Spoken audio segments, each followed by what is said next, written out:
Hey guys! This is part 5 of What If Naruto was mentored by Kakuzu and became a bounty hunter. Hit like and subscribe if you like this one, and also please check the author in the description. Let's start. We are pain, that's all. We are God.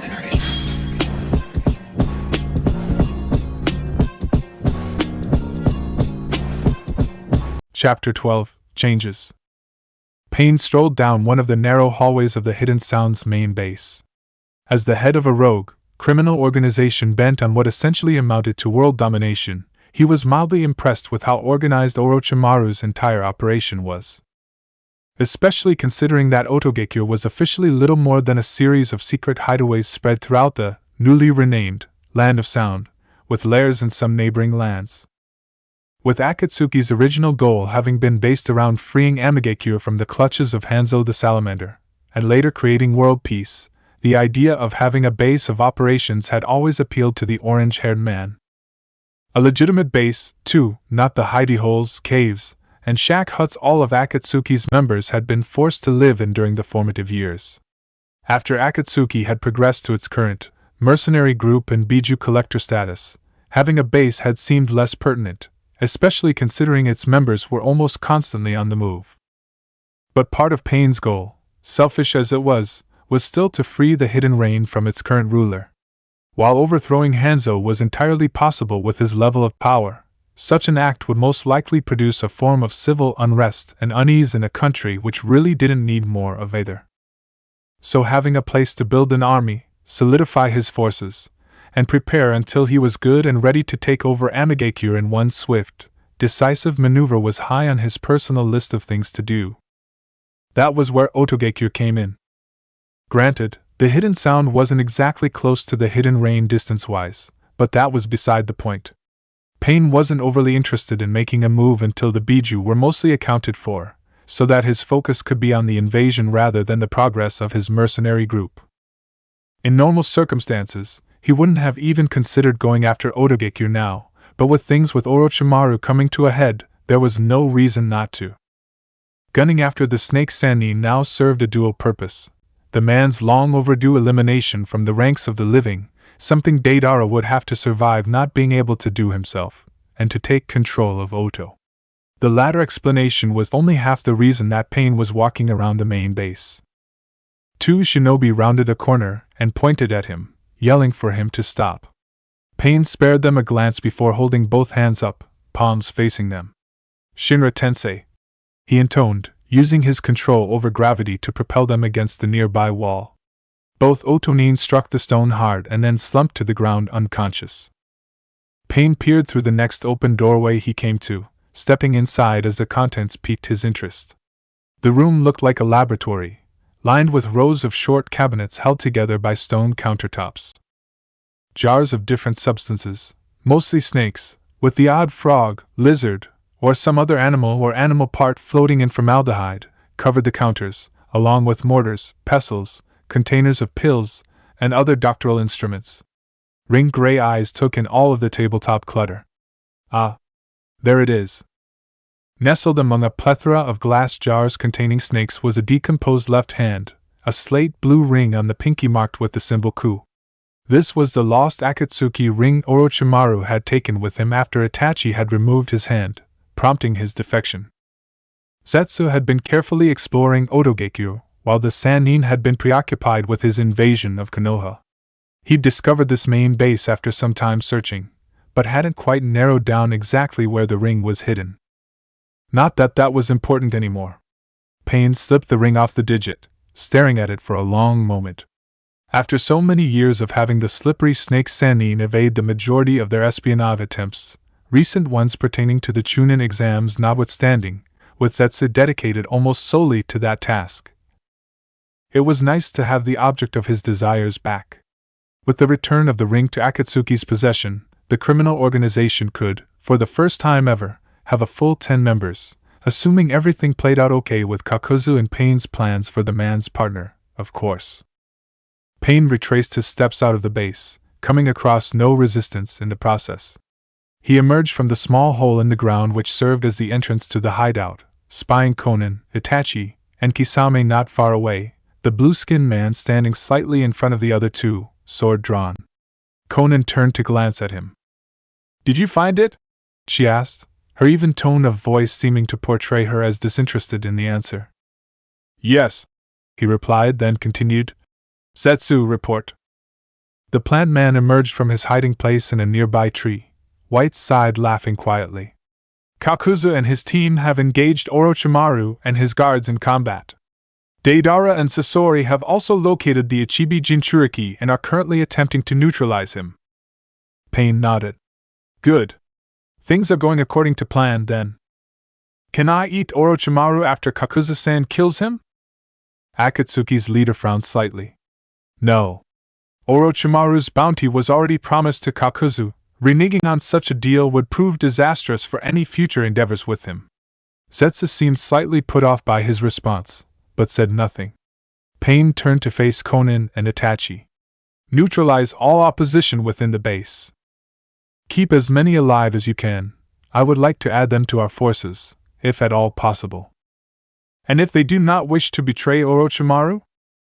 Pain's ringed, gray eyes flickered to settle solely on Itachi, who had posed the question. They then drifted over to Kisame, whose head was tilted enough to view the conversation, and then to the extraordinarily pale-skinned, white-haired boy standing across from the former Kirinin, holding something long, thin, and white in his hand. "Eliminate them."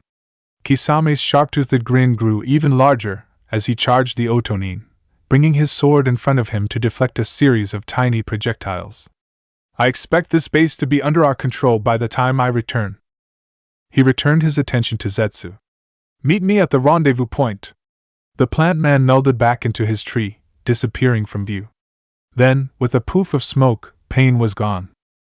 Thankfully, Orochimaru didn't have a huge lead, so catching up was easy enough. The more frustrating part was that, despite having the snake Sannin within his sight, Kakuzu wasn't really gaining any extra ground. Orochimaru knew he was there, and Kakuzu knew that Orochimaru knew he was there, meaning that both S-Class Nuke-Nin knew there would be a showdown. Kakuzu's main question was why his quarry was insisting on dragging out the time until their inevitable meeting. Perhaps he wanted an opportunity to replenish as much of his chakra as he could. Though he hadn't witnessed the battle against the Hokage, he knew of the man's reputation in the shinobi world and could easily deduce that taking him out wouldn't be easy. Orochimaru's prowess and the Sandame's age be damned. Kakuzu was living proof that age determined nothing as far as power went. A part of him appreciated the chance to regain some chakra. In his zeal to kill off the flies of Takigakure, he had probably burned through a heart's worth of chakra. Not that that really meant much, what with Jiangu's chakra independence and his huge reserves, but he certainly preferred to use his more powerful attacks when he could. And he had little doubt that he would need them in the coming fight. He leaped to the ground, tired of running across the limbs of trees. The forest was an irritating reminder of exactly where he was and exactly whom he was hunting. And to be perfectly honest, Kakuzu far preferred fighting in open areas where there was less interference from the surroundings to limit his attacks. Calling upon his Kinjutsu's abilities, the fire heart on his back, ironically, the one he had taken from an Uchiha when he had first met Naruto, transferred across his body until it formed as a black mass on his right shoulder, tiger mask protecting it.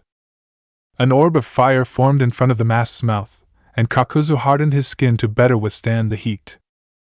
The fireball was launched, impacting a tree near Orochimaru and causing the surrounding area to burst into violent flames. Kakuzu had a brief moment of déjà vu, the memory of the day he met Naruto once again brought to the forefront of his mind. Katan, Zukoku was truly a magnificent attack. It even helped to eliminate the foliage of the Land of Fire which interfered with his attack style. His reminiscing was cut short by his target's voice. "Coo, a little excited, aren't we?" "Enough of this cat-and-mouse game," he retorted. "I weary of your procrastination of the inevitable. You seem to have a high degree of confidence in your skills, Kakuzu-kun." The way the Sannin rolled his name around disturbed the older man, but he didn't rise to the bait. "What makes you believe your power stands up to mine?" sibilated Orochimaru with a disturbing grin. Kakuzu didn't answer. In all honesty, he didn't know if his power would stand up to the other Nukanins. He believed in his own strength, But there were too many unknowns surrounding Orochimaru, even with Zetsu's vague rundown of what the man could do, and Kakuzu had faced a similar situation long ago, where he had gone up against a man whose abilities were somewhat known all because of someone else's orders. The recurrence of the results of such a situation, while unlikely with how much he had grown as a shinobi, was not to be discounted. Introspection, Kakuzu had discovered, was an ill-begotten hobby developed by far too many years of wandering the world alone. Almost 94 years ago, Takigakure was founded in the heart of the land of waterfalls. 5 different groups of nomadic families came together with the singular goal of forming a new village to be better protected from the rest of the world. Kirigakure and Iwagakure had already popped into existence, and rumors abounded of the nomadic clans of the land of wind allying to form another hidden village. The tribes, one for each of the main elements for which their members specialized in, argued about the hierarchy of power within the village, until it was determined that a council of elders would be formed, one from each family, with the head elder being from the larger tribe of water. Leading the village became the least of the people's problems upon Takigakure's formation. Hidden behind one of the land's massive namesakes was a huge, white, horse-like creature with 5 tails. They had intruded upon the home of the Gobi no Irakama, and the Biju was quite unhappy about it. Though it took the lives of a quarter of their forces and several of their most experienced sealers, the 5 tails was eventually sealed into the most newborn member of the village to be. Kakuzu had discovered the information pertaining to the Gobi only after he had become a member of the 5 elements.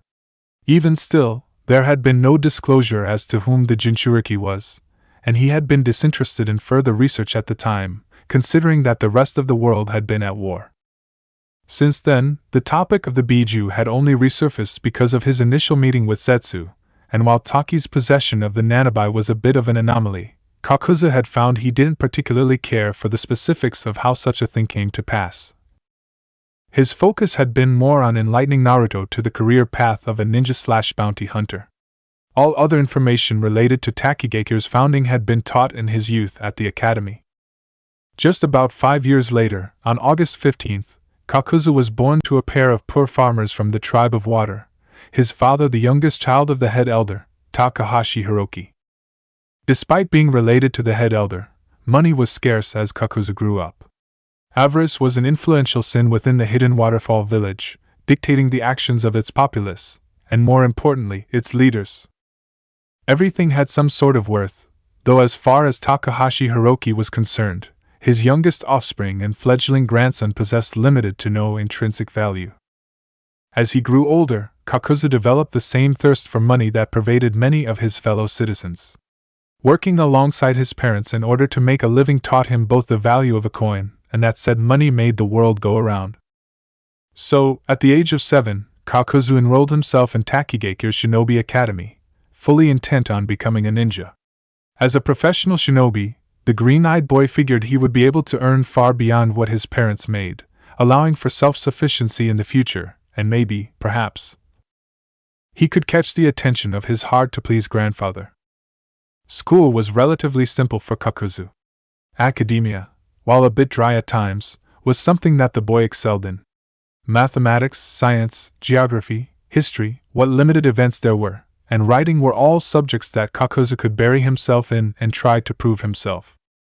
Practical applications of shinobi training were a bit different, but with fieldwork at home to boost his stamina and strength for taijutsu and a quick grasp of chakra, he was still able to catch on rather quickly.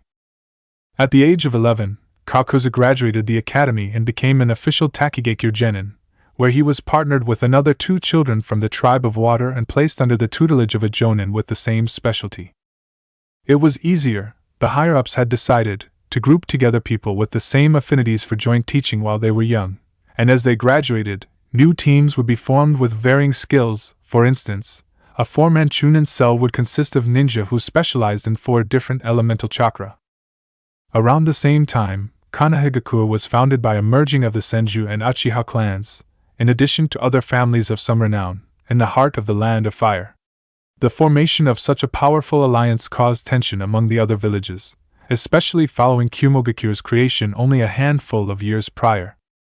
For months passed, during which Kakuzu and his teammates learned a plethora of basic water ninjutsu, chakra exercises, and fighting methods. It was at that point that the elders decided to announce their strength to the world by enrolling a number of squads in the Chunin exams, to be held in Kirigakure. War was looming on the horizon, and the leaders of the hidden waterfall wanted to show that they were ready to fight for glory in whatever manner they could, as well as reap the rewards the losers left behind. 5 teams went to the hidden mist, including Kakuzu's. Only 4 students returned to Takigakure. Through a sheer stroke of luck, Kakuzu had survived the one-on-one matchups by being pitted against a puppeteer of Sunagakure, even though he had lost, as opposed to his teammates, who had been paired against genin from the hidden mist, all of whom had shown why the nickname Bloody Mist Village was catching. It took weeks of psychiatric therapy before Kakuzu was deemed fit for village service again. Unfortunately, the damage had already been done. He threw himself into his training, mentally swearing to move past the traumatizing experience and improve himself in order to bring pride unto his village. His mentality became one of brutal efficiency, to try and analyze his opponents quickly in order to find their weaknesses and then exploit them, leaving no room for error or an opportunity to be taken advantage of. 6 months later found Kakuzu breezing through his second Chunin exams, this time held in Sunagakure. He was promoted to Chunin, though small skirmishes among Konoha, Suna and Iwa signified that the increase in rank might have been more to bolster Taki's forces in the inevitable fight ahead than a decision based on skill. 2 months later, the Shinobi World War was officially in motion. One of the more beneficial aspects of being part of a smaller nation was the fact that the war somewhat bypassed the hidden waterfall village. The natural geography the original settlers had stumbled upon was not only fertile and promising for agricultural and economic growth, but successfully hid the village and deterred opposing forces from invading.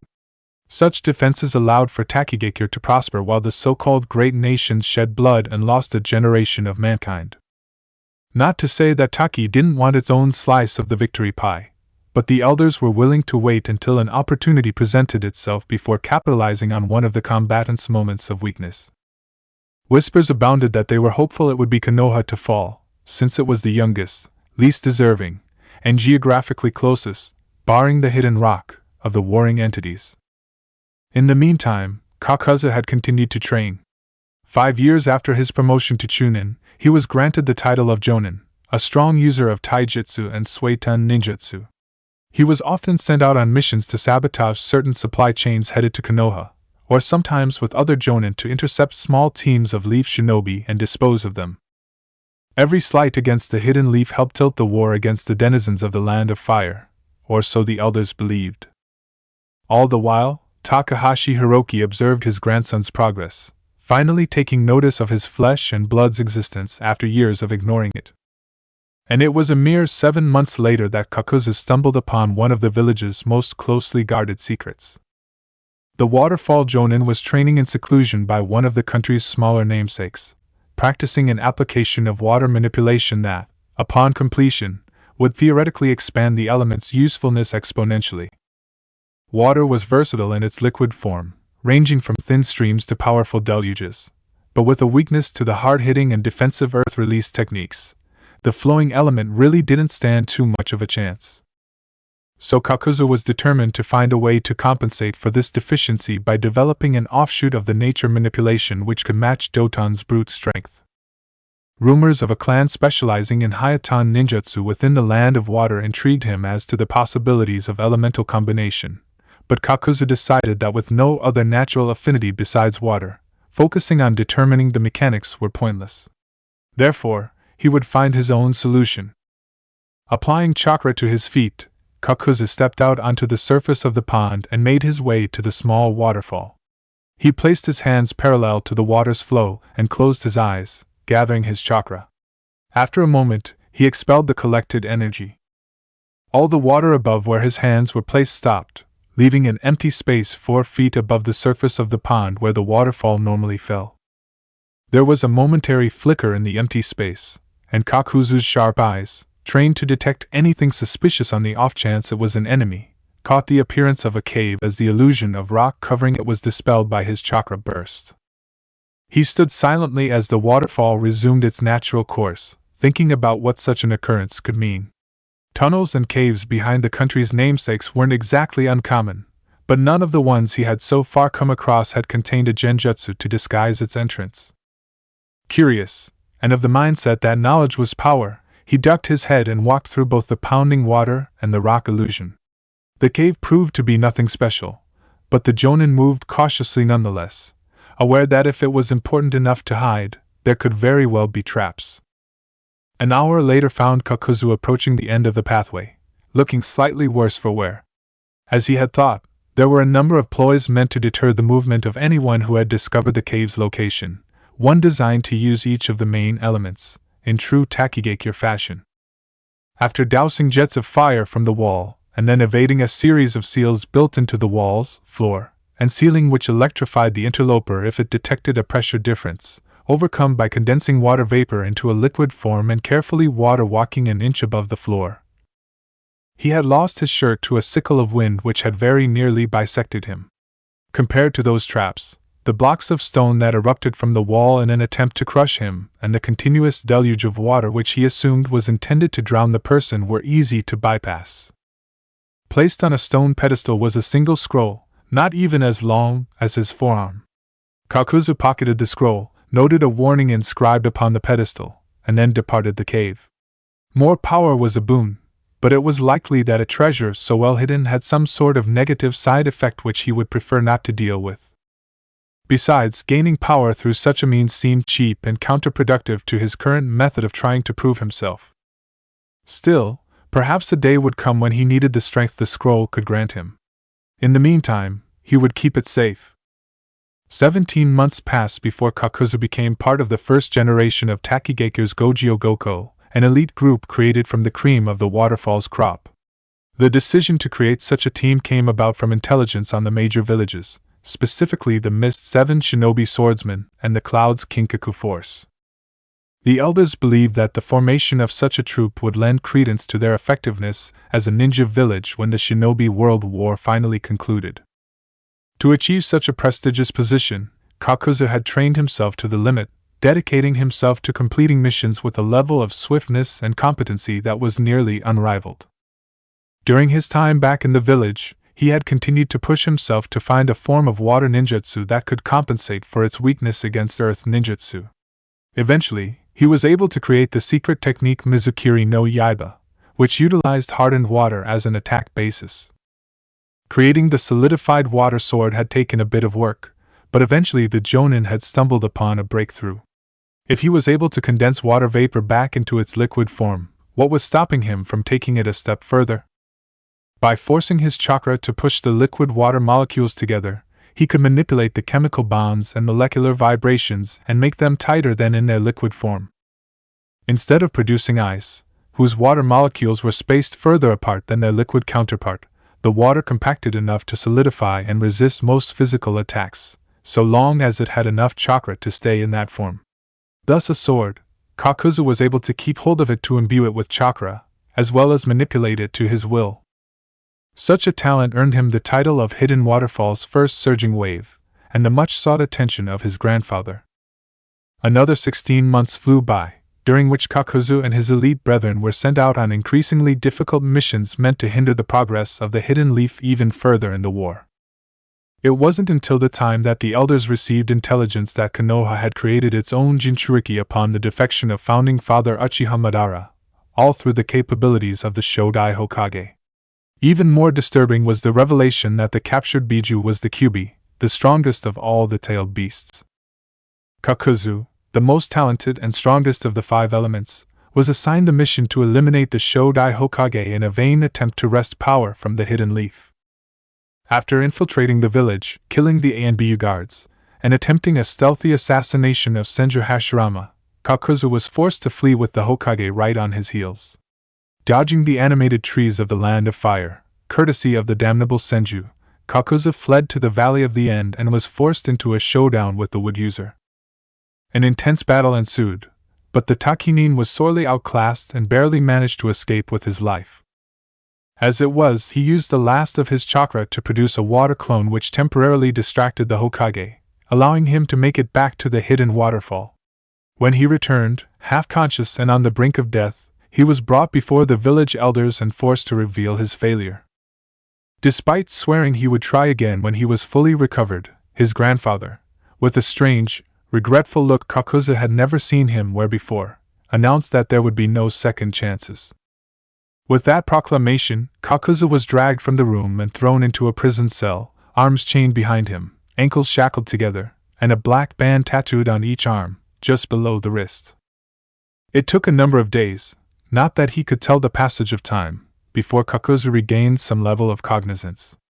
Unfortunately, the chakra-restraining cuffs limited what courses of action he could take, so the elite Takinin was left alone with his thoughts, most of which revolved around how to enact vengeance upon his traitorous village. After all, it was the elder's fault for sending him to assassinate a foe far beyond his level for the service of the village, and now that he had time to think about it, doing so without the backup of the other 5 elements only made sense if they wanted to write him off as a rogue thinker should, when he fail, Ed. Kakuzu shifted restlessly in his cell. The motion pushed an object strapped to his waist into his side. His eyes narrowed in recollection as the memory of the scroll he had taken from the hidden cave a couple of years ago resurfaced. Apparently his jailers had neglected to do more than a cursory sweep of his body to rid him of basic weaponry. Returning to Takigakure in a half-dead state must not have put his threat level very high. Such negligence would surely return to bite the higher-ups in the ass, and simply worked in Kakuzu's favor. His analytical mind quickly assessed his plan of attack. Though he wasn't exactly sure what the jutsu locked in the scroll did, he hoped it would grant him the power capable of allowing him to escape his imprisonment. After that, he would eliminate the men who had sent him on what he now perceived to be a suicide mission, and leave his accursed home to rot. Wriggling around, Kakuzu managed to maneuver the scroll, hidden under his clothes, to a position where he could grasp it with his hands. Grabbing it, he laid it upon the stone floor and unrolled it, revealing blank parchment, barring a single black ring in the center. Callous, dirty fingers ran over the paper, as if trying to decipher anything hidden. Upon brushing the ring, the black part glowed blue and a single word appeared in the center before a second black band appeared on each forearm, halfway between the wrist and elbow.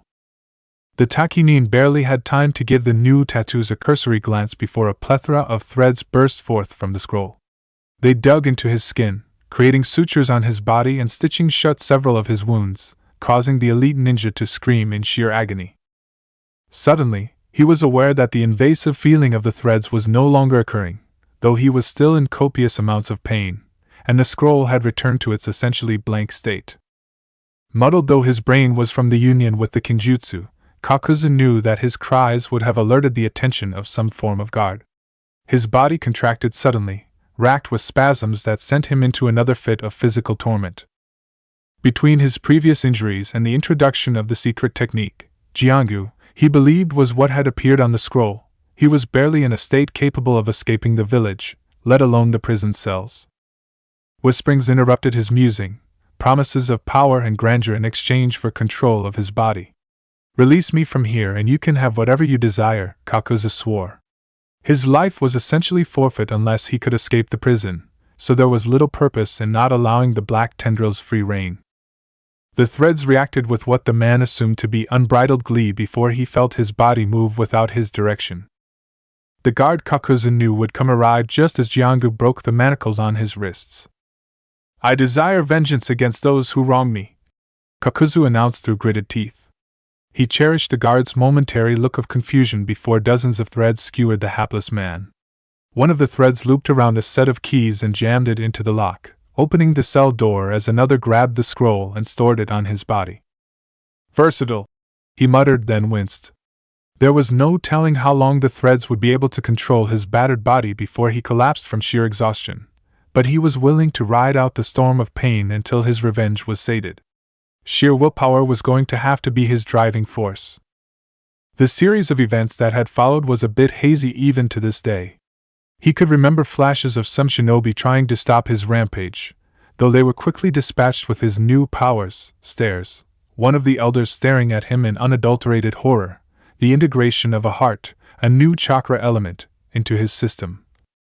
4 times over, the image of Takahashi Hiroki, traitor's kinsman, bent over a book, scribbling frantically before a series of threads compacted into a point and speared the man through his chest.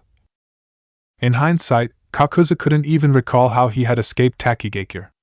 After waking from a long bout of unconsciousness, he had discovered his body's appearance altered to look like a rag doll's, long sutures decorating his arms, chest, stomach, back, and shoulders. The price for our power, the threads had seemed to whisper. Weeks later had left him still struggling to adjust to the power surges of 4 new elemental chakras and the kinjutsu he now housed, despite poring over the scroll with a careful eye. Following his defection from the hidden waterfall and his eventual recovery to elite shinobi status, Kakuzu had avoided the remainder of the shinobi world war, only interfering to kill ninja and offer their corpses to opposing villages to make a living. With the end of the war, just under 6 years after becoming a nukenin, and the publishing of both the internal, for individual villages, and universal, for mercenaries, bingo books, Kakuzu took up the mantle of a bounty hunter, making a living by finding and killing other shinobi, occasionally stealing their hearts, or other organs, for himself based on need. So he had lived, as an S-class missing nin. International laws dictated that nukenin with kinjutsu, at least, be classified as such, for over 61 years, until he had come across Uzumaki Naruto in the forests of the Land of Fire. It had been a whim at first, really. The boy possessed what he had thought to be an undiscovered, useful Kekkei Genkai, and Kakuzu had faced his fair share of useful bloodline limits: Mokuton, Hayatan, Sharingan, Yotan, the list went on. But if he could take advantage of a wandering child with unprecedented healing abilities and no connections to society, there was no way he would pass up such an opportunity. And if the boy couldn't prove his usefulness, well, Kakuzu had no compunctions with disposing a body. Lo and behold, Naruto had risen to the mercenaries' expectations, in spite of Kakuzu's somewhat lackluster teaching abilities. Not that he could really be blamed for lacking such skills. Years of isolation tended to strip one of the niceties associated with human interaction. Still, there was something to be said for the fact that the blonde brat had wormed his way so thoroughly into the former Takinin's life. The veteran shinobi couldn't even place quite how Naruto had done such a thing. Certainly there was something to be said about the boy's mental state. Psychologically damaged, Naruto craved attention, and with his only consistent contact in his formative years being Kakuzu, who was not easily impressed, the blonde sought his elder's approval in every facet of his life. It was a valid method Kakuzu had found for keeping his disciple within his grasp and under his thumb. As long as Naruto kept seeking his teacher's approval, Kakuzu could easily manipulate the brat into following the path he chose for him. Ironically, even without the Nukenin's strict guidance, Naruto was already treading Kakuzu's beaten road. Separated from his village, albeit at an earlier age and under different circumstances, quick and eager to learn, loyal to a cause, talented, desensitized to death. Aware of how the world worked, it was shocking just how close Naruto's personality reflected Kakuzu's own, even if the older shinobi had taught his younger counterpart certain aspects. Such similarities had inspired Kakuzu to grant the powers of Jiangu to his pupil in an effort to steer him even further along the Nukenin's own path. As it was, and barring the small hiccup Fu's presence had caused, Naruto was well on his way to becoming Kakuzu's legacy, the man's second coming. There was no real incentive for rearing a younger version of himself, except for the fact that Kakuzu held an unhealthy amount of contempt for humanity, and wanted his loathing to spread. Theoretically, Kakuzu probably didn't need the blonde anymore now that Akatsuki had made contact with him. The criminal organization seemed to have the same goal Kakuzu had for the world, to some extent, plus it was composed of people who possessed power equal to or potentially greater than Kakuzu's own. Logically, there was no reason he needed to keep the child around. Still, Naruto had his uses, and Kakuzu had already invested so much time in training him that divesting himself of the blonde seemed contradictory to his way of life. Wasted time was wasted money, and the nukenin couldn't abide the thought of wasting money. Soon enough, though, he would have to make some sort of decision between his students and Akatsuki. The inevitable collision would probably come to a head shortly after his clash with Orochimaru. It was possible, he supposed, that some sort of compromise that could be arranged, but he would need more information on Akatsuki before proceeding in that vein of thought. Maybe Naruto and Fu could continue to serve as bounty hunters in Kakuzu's stead if the former Takinin was reassigned to some other task within the organization? As it was, he still had a job to do. His skin hardened as a snake shot out of Orochimaru's mouth. The sword Zetsu had warned him of heading straight towards him. Such a rudimentary approach will have no effect on. The sword sliced through his heart as smoothly as a hot knife through butter. Ku, chuckled the bemused Orochimaru, retracting the sword of Kusanagi into his mouth as his opponent collapsed. It looks as though your skills have been overestimated, Kakuzu-kun. You seem to be indisposed. He turned around and began to walk away, but a jagged trail of large rocks forced him to sidestep and turn around. You should heed your own advice, Orochimaru, hissed Kakuzu, slowly rising to his feet. The snake Sannin's eyes narrowed hungrily. Immortality? Only if you wish to call it that. Orochimaru's absurdly flexible tongue licked his lips in anticipation. Standing in front of him was a shinobi who had taken a direct hit to a vital organ, as best as he could tell, and lived. Perhaps he possessed a new answer to the former Leaf Nin's quest for immortality.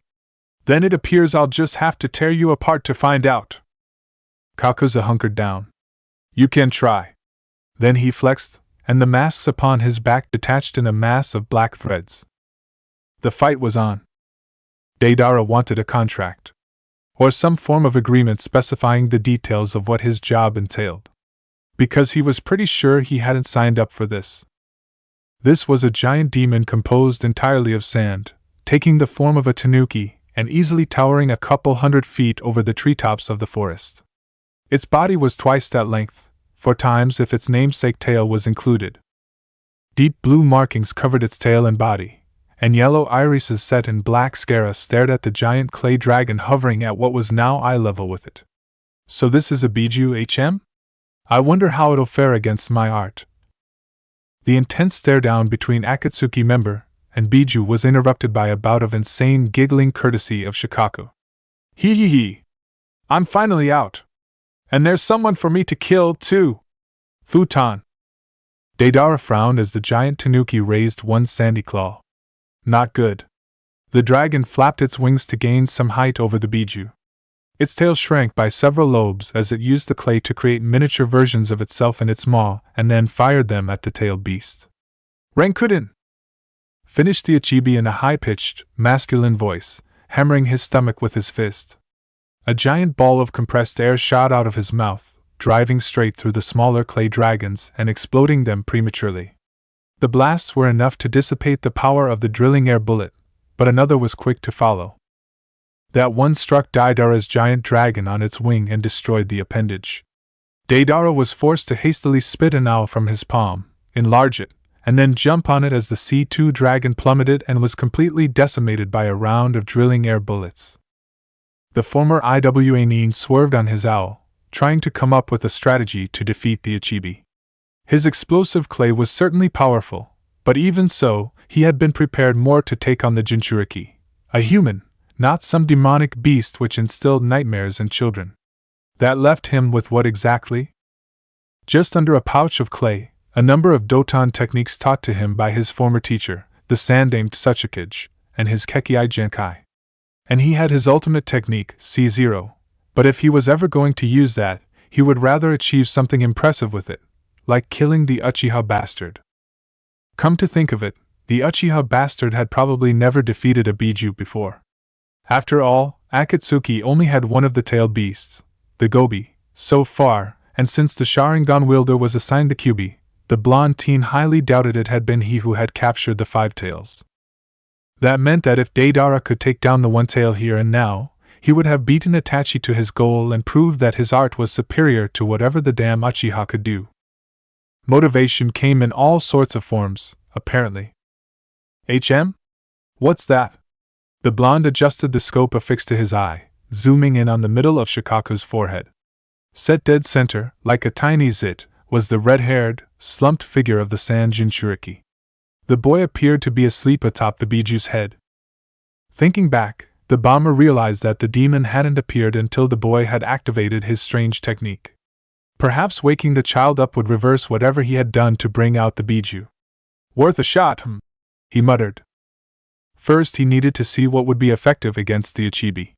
From his dwindling supply of clay, the blonde produced 2 birds. These, unlike his others, were streamlined for speed, even possessing an extra set of wings to further enhance their agility. The projectiles were quickly deployed, evading a couple of drilling air bullets before exploding against the sandy surface of the demon's right rear leg. Sand sprayed outward from the area of impact, but there was no other visible sign that the bombs had done any harm to the giant tanuki. Shikaku giggled once more, a drunken, high-pitched sound.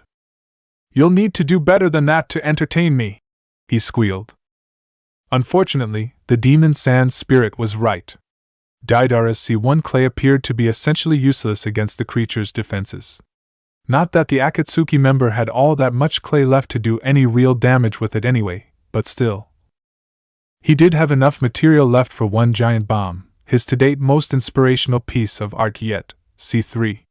Quickly formulating a plan of attack, Deidara fed the rest of his clay into the mouths on his palms. They chewed furiously to pump the bomber's chakra into the malleable material, enough to fuel the powerful C3. All the while, Deidara was careful to remain far above Shikaku's reach and Rankuden bursts. Eventually, it was ready. Deidara cupped his hands together as clay came out of both mouths, melding together into a 1-foot-tall figure. It had a rounded bottom which tapered up to a pointed tip, an open-mouthed screaming face set within the conical top. 2 wing-like appendages crisscrossed in front of its body, as if protecting its decency. All in all, it didn't strike an overly imposing figure, but looks were deceiving. This was Deidara's most explosive masterpiece yet.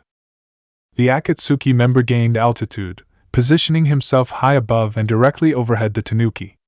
Below, Shikaku was thrashing among the forested area, cackling with unrestricted glee at his freedom and ignoring the blonde who couldn't even keep his attention. Now was the opportune time to strike. He released the clay doll, exponentially increasing its size with a single hand sign as it plummeted to its target below, Deidara following in a steep dive just outside the bomb's blast radius. Just as the masterpiece was about to hit, he brought his hand up once again. Katsu! A giant fireball engulfed the rampaging Biju, accompanied by the demon's shrieks of, presumably, pain. Deidara swooped through the resulting smoke, hopping off the clay owl and watching his creation fly off as he found purchase on the uneven surface that was Shikaku's skin. As the haze from his bomb cleared, a large crater could be seen in the middle of the Ichibi's back, which prompted Deidara to grin gleefully. Granted, his C3 hadn't done as much as he had hoped, but the damage to the demon was impressive nonetheless. Besides, it was merely a distraction, albeit an artistic one. The blonde moved across the Biju's head. Apparently he had landed in the vicinity of the demon's neck, his target being the jinchuriki protruding from the Ichibi's forehead. Sand swirled around his feet and crawled up his legs as Shikaku giggled. "And where do you think you're going?" Reluctantly, Deidara activated a ninjutsu he had learned from his former teacher. Reminders of his previous home and especially of the art-hating Tsuchikage were not pleasant thoughts for the blonde, though he would choose survival over pride in this particular scenario.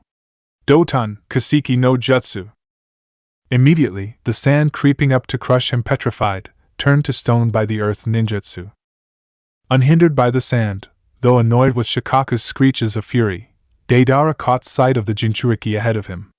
He gathered chakra into his fist in a manner nostalgic of his younger years. Before he had gotten the mouths on his palms, he had served as a member of Iwagakure's explosion corps, and though it had been a long time, the blonde still remembered the theory for the techniques he had used before his mouth palms. With a smirk, his fist connected with Gaara's back. The slightest touch was all he needed. Bakutan, Jiraken! Pale teal eyes flew open as the silicate which comprised Gaara's sand armor disintegrated into particles and floated away from his body, blown away by Deidara's explosion release, landmine fist. The genin gasped soundlessly before lapsing into unconsciousness as Shikaku shrieked and began to collapse into sand, his form destabilized by the interruption of the feigning sleep technique. Deidara's owl returned, allowing its creator to leap aboard before grabbing the body of the sand jinchuriki with its tail.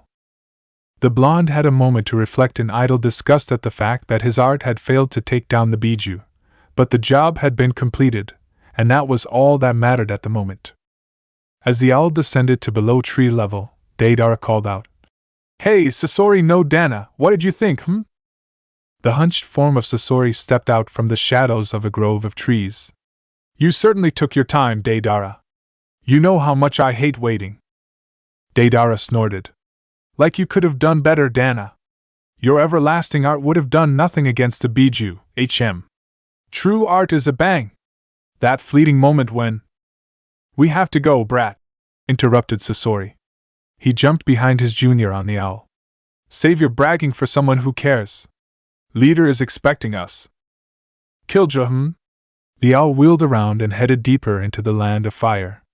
Their mission was over. Contrary to popular belief, Naruto actually did absorb some of the things Kakuzu taught him. One such insight was the ability to analyze a situation carefully and assess what to do next. As it currently stood, Naruto did not like his odds. Tayuya and Kidamaru had both undergone hideous transformations, multiplying their chakra and giving them grotesque appearances in the process. The Spider Nin's skin was now a deep cocoa color, his hair bushier and gray-white to match. 2 stubby horns grew from his temples, complementing the spikes that now jutted out along his arms. As if that wasn't enough, the Sound Shinobi was crouched upside down atop the form of a rather large black and gray spider, 2 orange streaks decorating its body. Beady red eyes stared unflinchingly at the blonde as the arachnid released a loud roar. Kidamaru's red-haired companion also possessed the same dark skin color, though wicked white horns had sprouted from the side, top, and back of her head. The 9th verse, the turmoil of the pandemonium, Tayuya cackled. Suddenly, the stitches closing her summon's mouths burst open, releasing translucent streams of many-mouthed, worm-like creatures. The array of enemies standing before Naruto left the blonde staring in wide-eyed awe. One of the other things the blonde had picked up from his S-class Nukenin teacher was a slew of curse words and the appropriate time to use them. Shit, shit, shit, shit, shit, shit. Each word was punctuated with a different evasion of one of the multitude of opponents, from the Doki's worm-like extensions to the giant spider's sticky silk and Kidamaru's golden weapons. From the corner of his eye, Naruto managed to catch sight of a worm spirit passing through Kamigoka's hiding spot. The red chameleon disappeared in a cloud of smoke. Well, that's not good. Apparently the Doki's extrusion seemed to eat or absorb physical manifestations of chakra, if the immediate dispersal of the fire-breathing chameleon was any indication. Definitely don't want to let them touch me now. No telling what'll happen. What to do? Naruto needed a distraction, rather desperately. Handling 4 different summons plus their drastically altered summoners while waiting for his own summon to get into position, most chameleons had limited mobility, was a little beyond what he thought he could handle at his current level. But if he could take down one of the Sound Shinobi, Tayuya, preferably, with her extra summons and Genjutsu specialty, then neutralizing the other should be a relatively simple task. Which begged the question, how? His foresight was cut short as a rain of spiders descended upon him from above, connected by threads to a massive silk cocoon. Oh, come on! He whined, hastily throwing out a great breakthrough to blow the descending arachnids off course. He sank into the ground, hoping for a moment of reprieve, but a sudden pounding sound caught him off guard. The repetition of the noise and its accompanying quakes gave him a headache, so Naruto moved away and arose from the earth.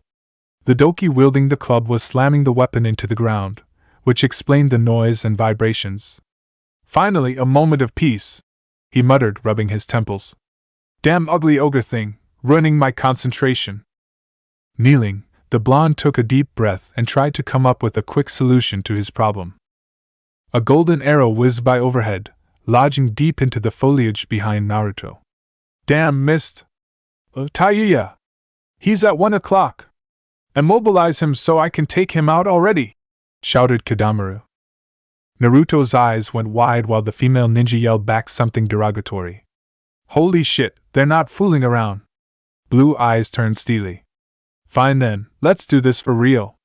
Help out only if it's necessary, he commanded Jiangu. Summoning number 3, Kuchios no Jutsu. This time, the chameleon that appeared was 12 feet long, with gray-green skin and a snake's head for a tail. The unusual addition marked the reptile as a mutant among his relatives, but Naruto found his usefulness far outweighed his appearance. Kaso, I need you to distract Spider Boy and his pet over there, gestured the jinchuriki. The chameleon's right eye shifted to gaze in the general direction of his summoner's hand before he nodded and vanished. Despite his mutation, Kamakoso still retained the camouflaging ability that made the chameleon so valuable, in addition to being speedy and his tail acting as a prehensile limb. And he wasn't even fully grown yet. Naruto couldn't wait until the reptile got bigger. The crashing of trees alerted the boy to the arrival of the doki. He doubled back towards where Tayuya was, following the sound of the flute. From his periphery, he caught the sight of Kadamaru's giant spider writhing and roaring as it was attacked by the invisible Kamakoso, though the Otonin himself seemed intent on tracking Naruto's movements. He went to take another step, but found that he couldn't move. What the? Naruto found his entire body restrained by ropes, arms held perpendicularly out to the side uselessly. No background was really determinable, though he was clearly not in the land of fire's forest anymore, but he quickly became distracted by the sight of his flesh melting off the bone. He began screaming in pain, even with the knowledge that he was merely trapped in another illusion and unable to escape. A sudden pain in his arm, unrelated to the genjutsu, broke him out of the illusion, and he glanced at the limb to find that Jianga had taken things into its own hands and stabbed him. Thanks, he offered before a dull thunk sounded out and his face paled. The jinchuriki glanced down. Straight through his chest was a ragged hole where one of Kadamaru's arrows had just punctured, embedding itself in a tree trunk behind the blonde. It only took a second, though it felt more like years, for Naruto to comprehend what had happened. Death, he realized with sudden clarity, was a rather abrupt experience, occurring with the startling swiftness of a lightning strike. Strangely, it wasn't as painful as Naruto had thought it would be, though perhaps that was because Jianga tempered the effects with its infestation of his body. He had noticed a higher pain tolerance since the kinjutsu had been introduced, the actual merging process notwithstanding. Whatever the reason, the jinchuriki remained cognizant of his surroundings despite the fact that he had just been dealt a fatal blow. He mouthed wordlessly and fell over backwards as Tayuya and Kadamaru began exchanging a mixture of bragging rights and curses. Jianga quickly assimilated the Suiton heart on his back into his body, even as multiple poof sounds indicated the dispersal of his opponent's summons. Screw this, do what you need to do, he informed the kinjutsu. But let me take my shot first. Naruto sprang up from the ground without waiting for a response, eliciting shouts from the two older shinobi. Tayuya lifted her flute to her lips, but Naruto was already running through seals for his oldest wind technique. Even without his original heart, wind was his body's affinity. The motions and techniques were second nature to him.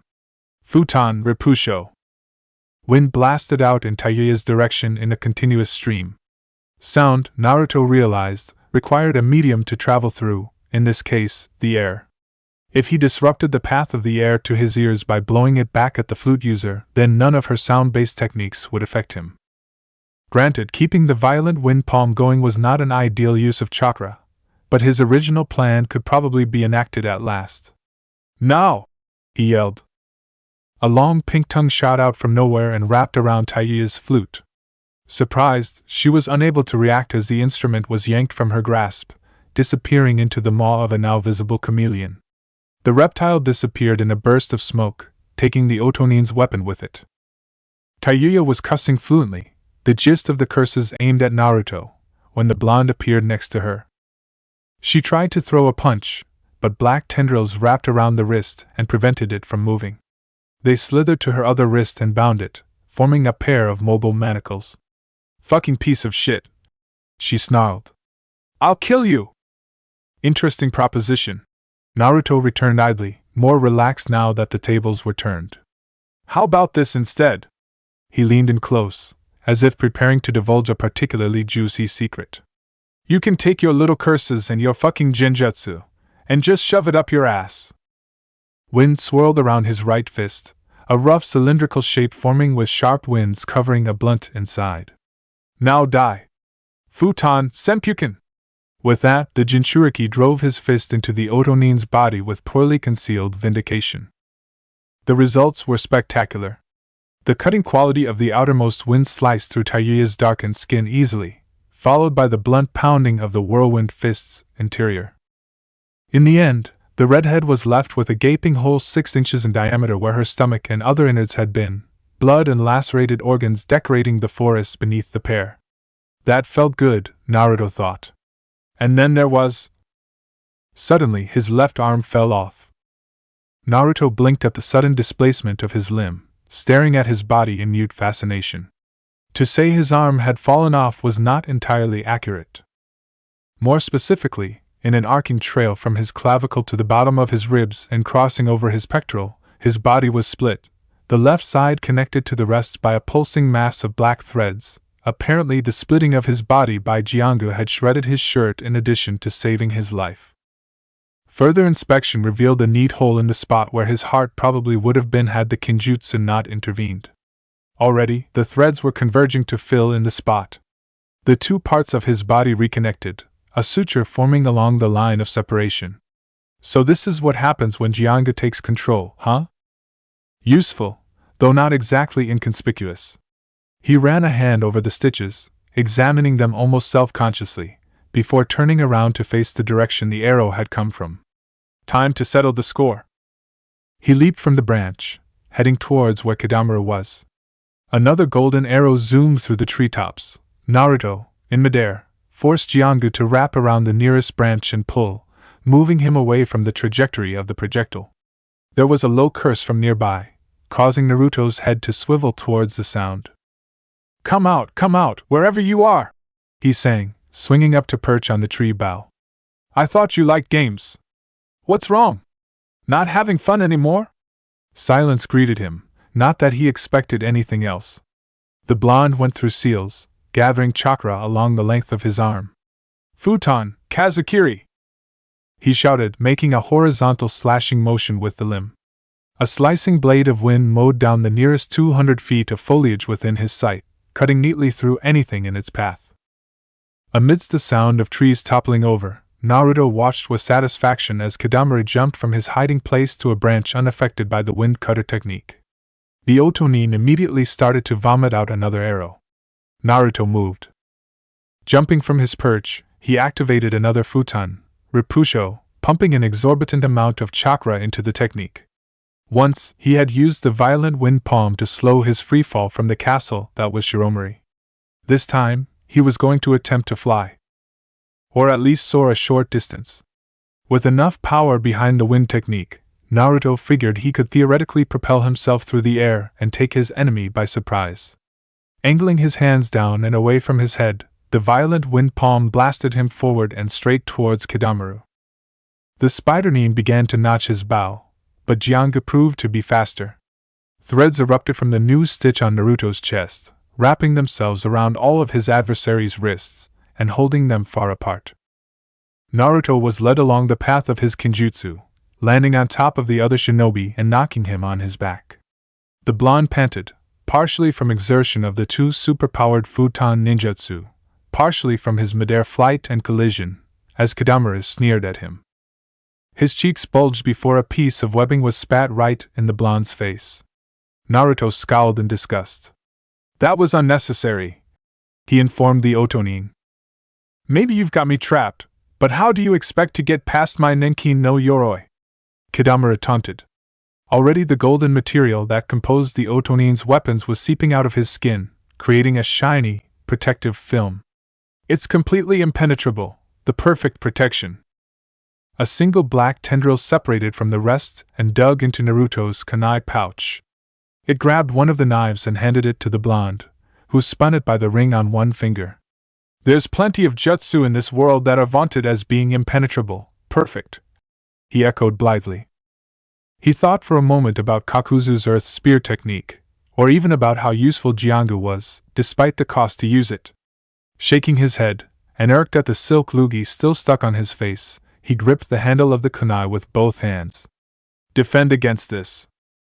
Shoving more wind chakra than strictly necessary into the blade, Naruto stabbed downward, straight into Kadamaru's uncovered third eye. The spider-nin wasn't even able to scream as the blade's imbued wind chakra rammed through his brain. Naruto released his grasp on the kunai as Jiangu unwound from the corpse's joints. "Phew!" He swiped the back of his hand across his forehead and began to peel off the webbing. That was. He paused and tilted his head. What was that noise? Creak, crack. Oh. The branch, partially sheared from the wind chakra which had extended through Kadamura's skull, hit the ground and splintered underneath the combined weight of Naruto and the sound shinobi's body. NNNGH! Groaned the blonde, his body splayed over the dead one. He scrambled to get off the corpse, then announced heatedly. Nobody saw that. Fu swallowed a gulp at the sight in front of her. Sakan and Yukon now sported red skin, as if they had stayed out in the sun for far too long and been badly burned. Their hair was longer, past their shoulders, and snow-white in color, a large horn protruding from their foreheads at an angle and accenting their rather sharp facial features. To compound the pair's hideousness, one half of their bodies were composed of black, overlapping scales, from shoulder to foot, with several spikes jutting upward from the shoulder. The Nanabai Jinchuriki shuddered at the brothers' grotesqueness. Okay, that's nasty.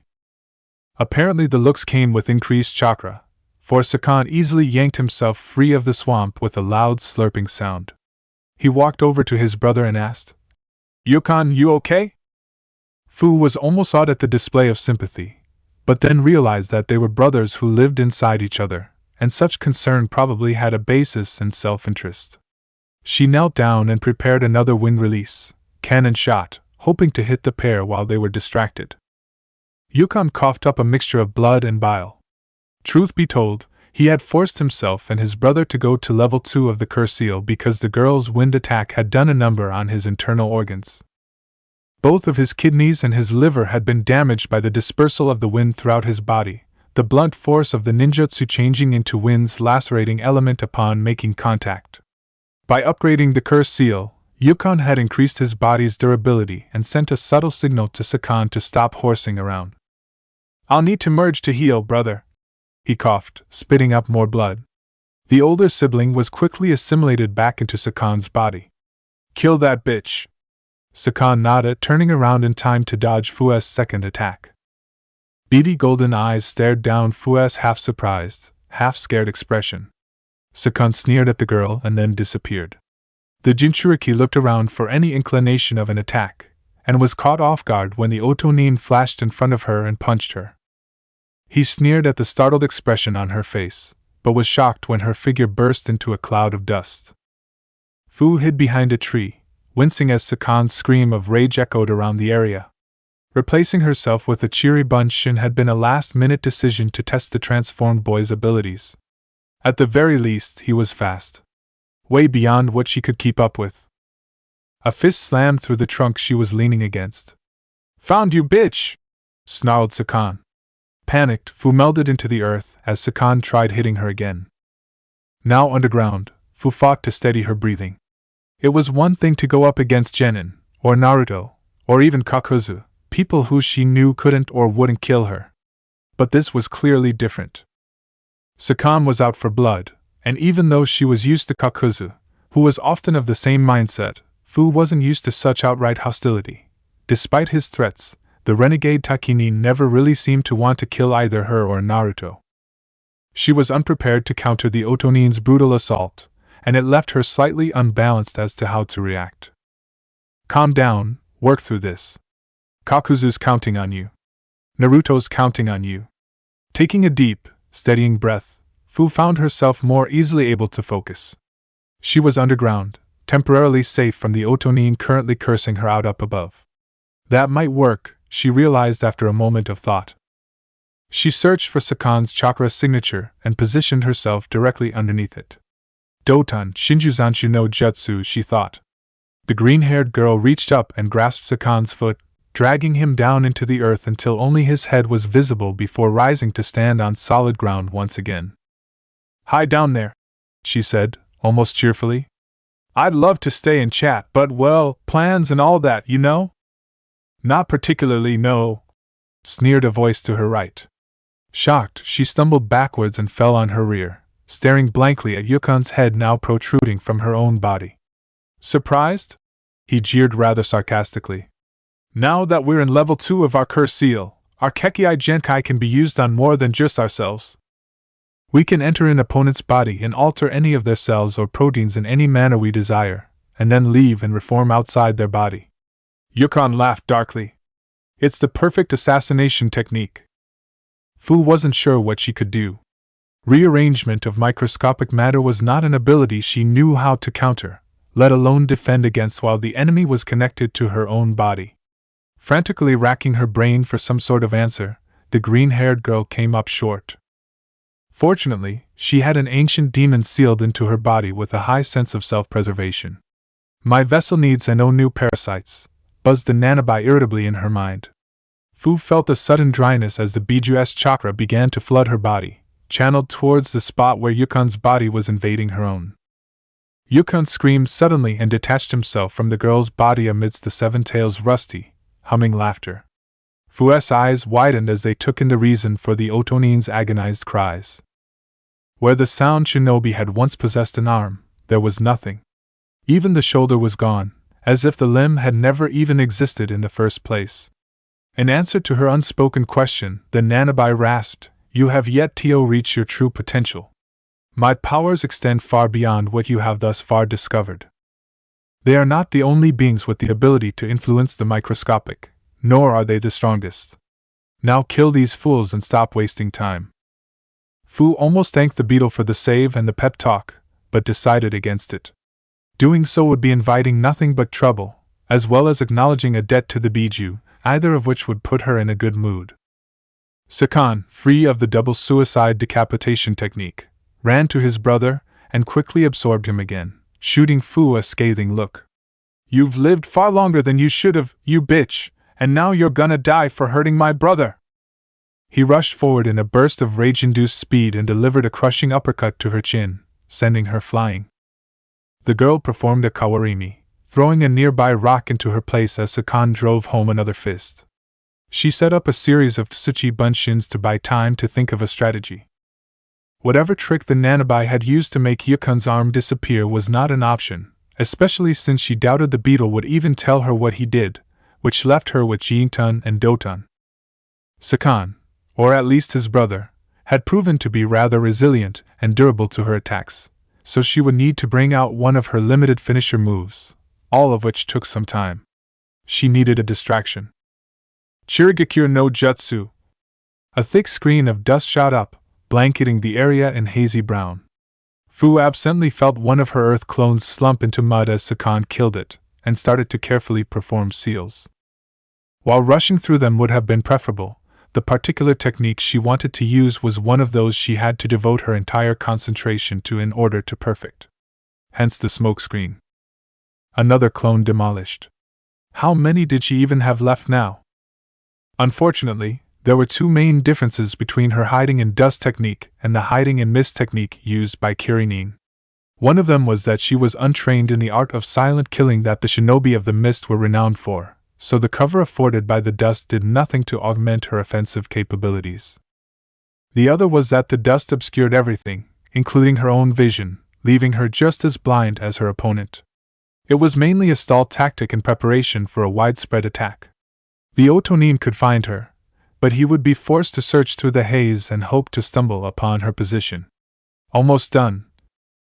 Sakan was suddenly right in front of her.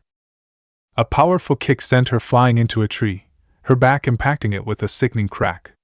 Fu wasn't sure if that was the sound of the collision or of something breaking, but she decided to ignore it in favor of completing her plan. She slumped to the ground and coughed up a globule of blood.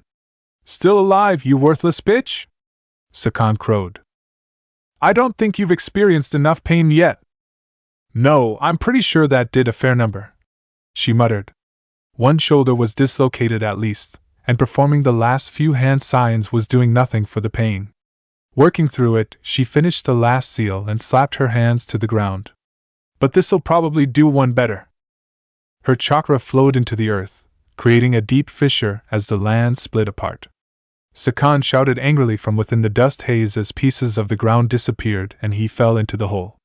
Then, with the crashing of rock, the gaping chasm closed in on itself, crushing the brothers. "Dotan, Chikaku Baitan. Not bad, huh, you damn bug. Revel in your accomplishments when you've atomized entire mountains, girl." The Nanabai's words went unheard, for Fu was already unconscious from the strain of the fight and the earth release, tectonic slam technique. Harrow couldn't formulate an opinion about Jirobo's transformation. While the Otonin looked less ridiculous in this form than in his normal one, a sad thought, to be sure, the increase in chakra and change in appearance was certain to come with bad repercussions for the cobalt-haired boy. Jirobo now sported a full mane of orange hair, with a mild red-brown skin tone, and tiny bumps and markings on his face and arms. "Talkin'!" grunted Jirobo, rushing forward and ramming his shoulder into Harrow's sternum. Harrow gagged as the force of the blow sent him through the tree that was supporting him and into a large dirt clod. Opinion settled. New form is dangerous. The thought was oddly Naruto-sounding, and Harrow had to bite back a snort at the idea. Clearly he had been spending far too much time around the blonde. Perhaps he had taken a few too many heavy hits from Jirobo, too. He felt a bit lightheaded.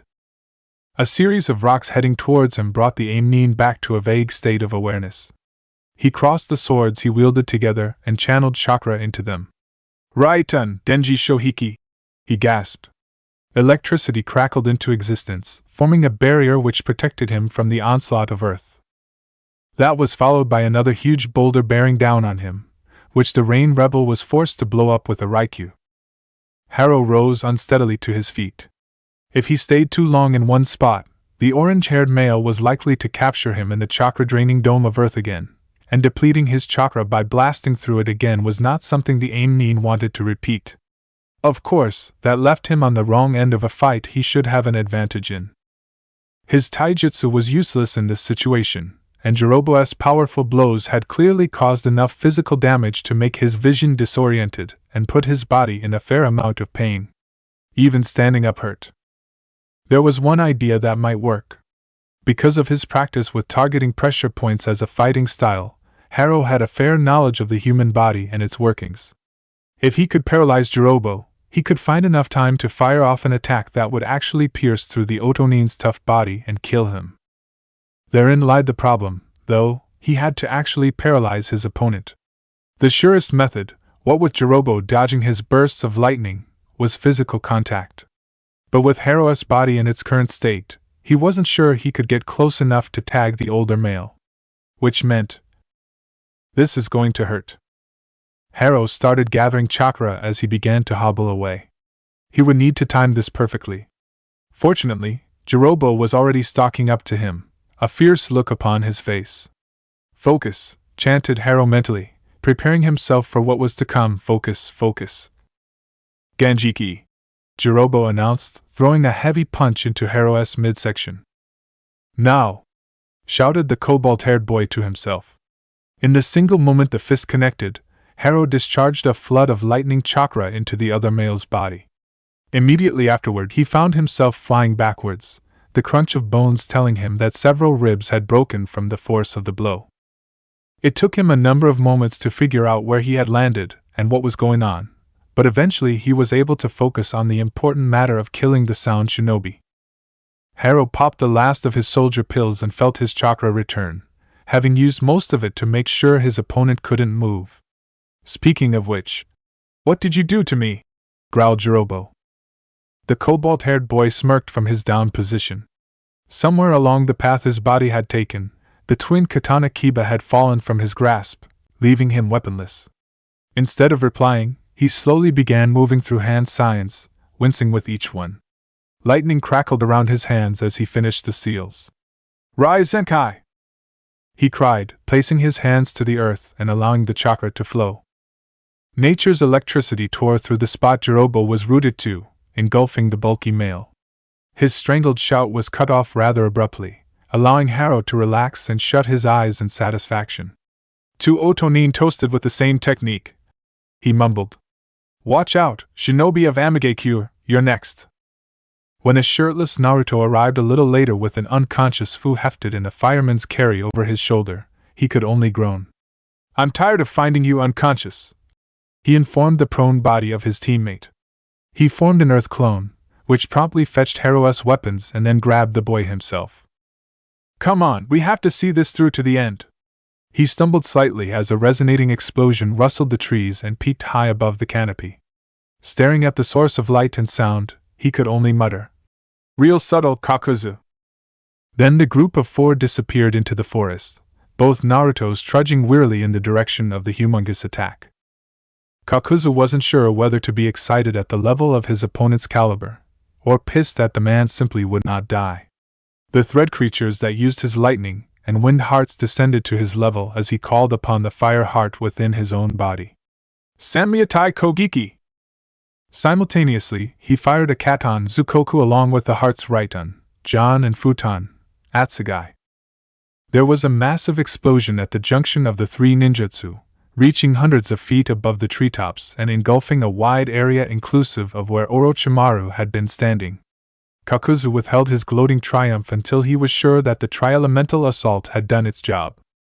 He and Orochimaru had been going at it for some time, either gaining any upper hand against the other, though the former Leaf Nin's antagonizing chuckles had steadily fueled Kakuzu's ire. After losing his water heart to the sword and releasing the fire, wind, and lightning hearts to freely attack, the former Takinin was careful to avoid his opponent's blade. That left him with trying to blast the snake Sannin to death with a variety of elemental ninjutsu, but Orochimaru's serpentine movements allowed him to effectively avoid any pinpoint attacks Kakuzu tried. Not only that, but Mercenary's powerhouse counter-taijutsu style wasn't able to strike the other Nuke Nin for the same reason. Orochimaru's body modifications, however he had integrated them, allowed him to slither and flow around Kakuzu's blows with the greatest of ease. Such evasion hardly left Kakuzu scrambling for offensive maneuvers, but having his options limited was frustrating nonetheless. Using Jiangyu, Kakuzu had managed to keep his prey at a distance, launching his fists across the battlefield and underground, and mingling the attacks with wide-range ninjutsu. As a result, the earth was completely torn up and upended, matching the charred foliage and destruction of what was once the land of fire's luscious forest. The devastation was a testament to how expansive and dangerous the fight between the 2 S-class Nuke Nin really was. Not that the fight hadn't had some spectacular results. At some point, Orochimaru had used a rather devious ploy of playing possum with his upper half buried under rubble, only for his head to pop up from the ground and spear Kakuzu through the heart, his earth one, with the sword of Kusanagi again, forcing him to recall his fire heart. On the other hand, the mercenary had already forced his opponent through 2 of his specialized kawarini, significantly draining the Sannin of his chakra, according to Zetsu's information, which meant he had also killed his prey twice. The dust and debris from his Trinity attack cleared to reveal a demonic stone gate, or, at least, the rubble of it, and the supposedly charred form of Orochimaru. Kakuzu felt proud at the destruction of Orochimaru's defense. The Rashomon Gate had blocked a couple of his earlier assaults, but remained wary. Orochimaru had so far proven he was nothing if not resilient. Sure enough, the former Konoha Nin rose from the scorched earth, shedding his half-melted skin like the serpents he used. He opened his mouth and spewed forth a horde of hissing snakes, all of which surged forward to overwhelm Kakuzu. The mercenary expelled a swath of flames which spread across the ground and torched the reptiles. "Your defenses are useless," he intoned, sounding almost bored, "and your life is forfeit. Do not drag this out unnecessarily. I can make your death painless." Ku, you're quite amusing, Kakuzu-kun, but I believe you're either overestimating your skills or underestimating mine. You see, I've discovered the secret to your jutsu. Those creatures are extra hearts which you've used to extend your life, and when your own heart gives out or is destroyed, you assimilate one of the others to take its place. It's a cute trick, but it only shows that you have yet to discover the secrets of immortality, unlike me. Kakuzu snorted. Immortality? Such a thing does not exist. Hide behind your pretenses, you will still die here today. Instead of responding, Orochimaru slammed his palms to the ground and chuckled. Doton Sozijutsu, sure dojo. Ninja, dressed in the flak jackets native to Konoha, with skin tinted a pale blue and eyes a blank white, rose from the earth and began to stumble towards Kakuzu. His wind and lightning thread creatures took off in different directions, both firing their attacks and decimating the zombie shinobi, but for every one that was neutralized, another took its place. Kakuzu frowned, but decided that whatever the earth release resurrection technique, corpse soil assault was, surely some sort of kenjutsu. With its desecration of the dead, killing its user would certainly stop it. You'll learn just how wrong you are, Kakuzu-kun, Orochimaru gloated. The snake Sanin's maw opened impossibly wide, allowing something long and white to escape. It barreled into the thin, bipedal form of the lightning creature with crushing force, smashing the mask to pieces and destroying the construct. Kakuzu resisted the urge to scowl in irritation as Orochimaru's sibilant laughter echoed around him. Orochimaru was now a ridiculously long serpent, his scales individual white snakes which hissed and undulated in tandem. Spiky black hair covered a pale, pointed face, accompanied by slit green eyes and several rows of teeth. "This is my true form, the secret to my immortality," hissed the serpent with amusement. "What will you do now, Kakuzu-kun?" he asked, the snakes that composed his body shooting out towards the former Takinin. Kakuzu's wind heart zipped back towards its master and merged seamlessly with him.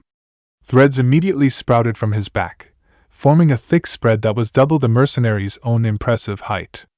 His arms split into 3 segments, connected by the kenjutsu's tendrils, and a foot-long tongue of threads emerged from his mouth. Among the mass on his back, on either side of his head, appeared the wind and fire masks. Despite having the fire heart integrated into his system, Kakuzu could still channel chakra through Jiangsu and shoot attacks from the mask. As it was, the tendrils shot out and wrapped around the snakes to halt their movement, even as more threads separated from the main body and strangled a number of advancing zombies. "You have become quite the nuisance," allowed an aggravated Kakuzu. In retaliation, Orochimaru sprayed a shower of acid at the older Nuknin. Kakuzu bounded away, allowing the liquid to wash over the restrained zombies and threads, melting them on contact. "How annoying," Kakuzu observed, scrutinizing the corroded ends of the black tendrils. "You can't defeat me," hissed the Sannin. Even more snakes stretched out from his body, fangs extended to bite Kakuzu. A futon, Kazakiri sheared their heads from their bodies, and the former Takinin began to move towards a couple of the remaining trees, away from the snake and his crowd of resurrected shinobi. "You are not the only one with an ultimate form," Kakuzu informed his opponent, flexing. "NNNGH, WWWROOHH." Even more black tendrils, innumerable, far more than should have been able to fit in his body, erupted from his arms, forming thick ropes of writhing threads. The kenjutsu curled itself around 2 sturdy tree trunks, hoisting Kakuzu's body into the air. More threads thrashed around him, resembling spastic, extra limbs, while an even longer, twitching thread tail extended from the base of the Nukanin's back. While this form was indeed powerful, it was also very painful to access, and Kakuzu's control over it was limited. The problem with kenjutsu like Jiangsu was that it couldn't truly be mastered. After all, there was no way to exert control over something that had its own mind, even just a little. Decades later, Kakuzu could use the threads for most tasks while retaining dominance, but the higher forms, which utilized higher quantities of the tendrils, often resulted in an internal struggle with the threads. It was why he didn't like using the more complex transformations, except in the most dire of circumstances. The battlefield had turned into a clash of monsters. Orochimaru glided forward with the intention of swallowing Kakuzu's main body before his extensions could interfere. Several of his undead minions were crushed beneath his giant form as he veered in between the pillars of slicing wind and bursts of fire that were shot from Kakuzu's masks. The smaller limbs that surrounded Kakuzu's form dove forward, intent on stopping the serpent's advance. Orochimaru dispatched a number of larger snakes to wrap around the thrashing threads and hold them in place. With a victorious cry of, "You're mine!" the Sannin hurled himself through the air, jaws opened wide to devour Kakuzu. He stopped short with a choked gurgle. Black tendrils were jetted into and through his throat, extending from Kakuzu's tail, under the ground, and then piercing upwards. "You are overconfident, Orochimaru," intoned the thread wielder. "And you ran through too much chakra in your fight with the Sandaime Hokage and then myself. This immortal," he spoke the word mockingly, "form of yours only provides a bigger target for me." With the thought, the threads multiplied and sharpened, rending the snake's head from its body. Blood oozed from the wound as the tendrils being held by the other snakes turned on their captors and skewered the reptiles. As I said, there is no such thing as immortality. Kakuzu turned his attention to the resurrected leaf shinobi, who continued to crawl towards him in droves. Akatan, Zukoku seared the frontrunners in blazing orange-yellow fire. Curious, he thought, that the jutsu is still active. Green eyes narrowed in suspicion. The threads quickly formed a wide shield in front of Kakuzu, protecting their master from a vile spray of acid. An amused hissing sound made its way to the mercenary's ears. Ku, you were saying, Kakuzu-kun? Said Nuknin looked at where Orochimaru had been decapitated, only to find that the two pieces of the body had reconnected. I am immortal, sibilated the snake Sannin, rearing back to prepare for another strike. Kakuzu snorted. It appears as though physically separating your body will not work. I will just have to try another method. Jigaku era sure. The fire mask expelled yellow-white flames at Orochimaru, while the wind mask blew out a massive cyclone. Both elements combined to form a swirling vortex of fire, which, due to the wind element, quickly expanded to encompass an area hundreds of feet in diameter. It engulfed Orochimaru and remained burning for several minutes. When it dissipated to nothing, the charbroiled body of the snake Sannin could still be seen smoldering. Something shot out from the snake's mouth, and Orochimaru's obnoxious chuckling resounded in Kakuzu's ears again. The white snake looked unharmed, and Kakuzu's analytical eyes watched as the shod skin dissolved into tiny pieces of ash. When will you learn, Kakuzu-kun? Taunted the serpent. That mocking tone of familiarity of his has become unbelievably irritating. As the fire and wind hearts continue to unleash bursts of their elements intermixed with jabs by Jiangu to keep Orochimaru on the defensive, Kakuzu considered his options. Through whatever means, Orochimaru appears impervious to any form of physical assault. It could be another facet of his specialized kawarini, but judging by my own reserves, he should be unable to utilize it.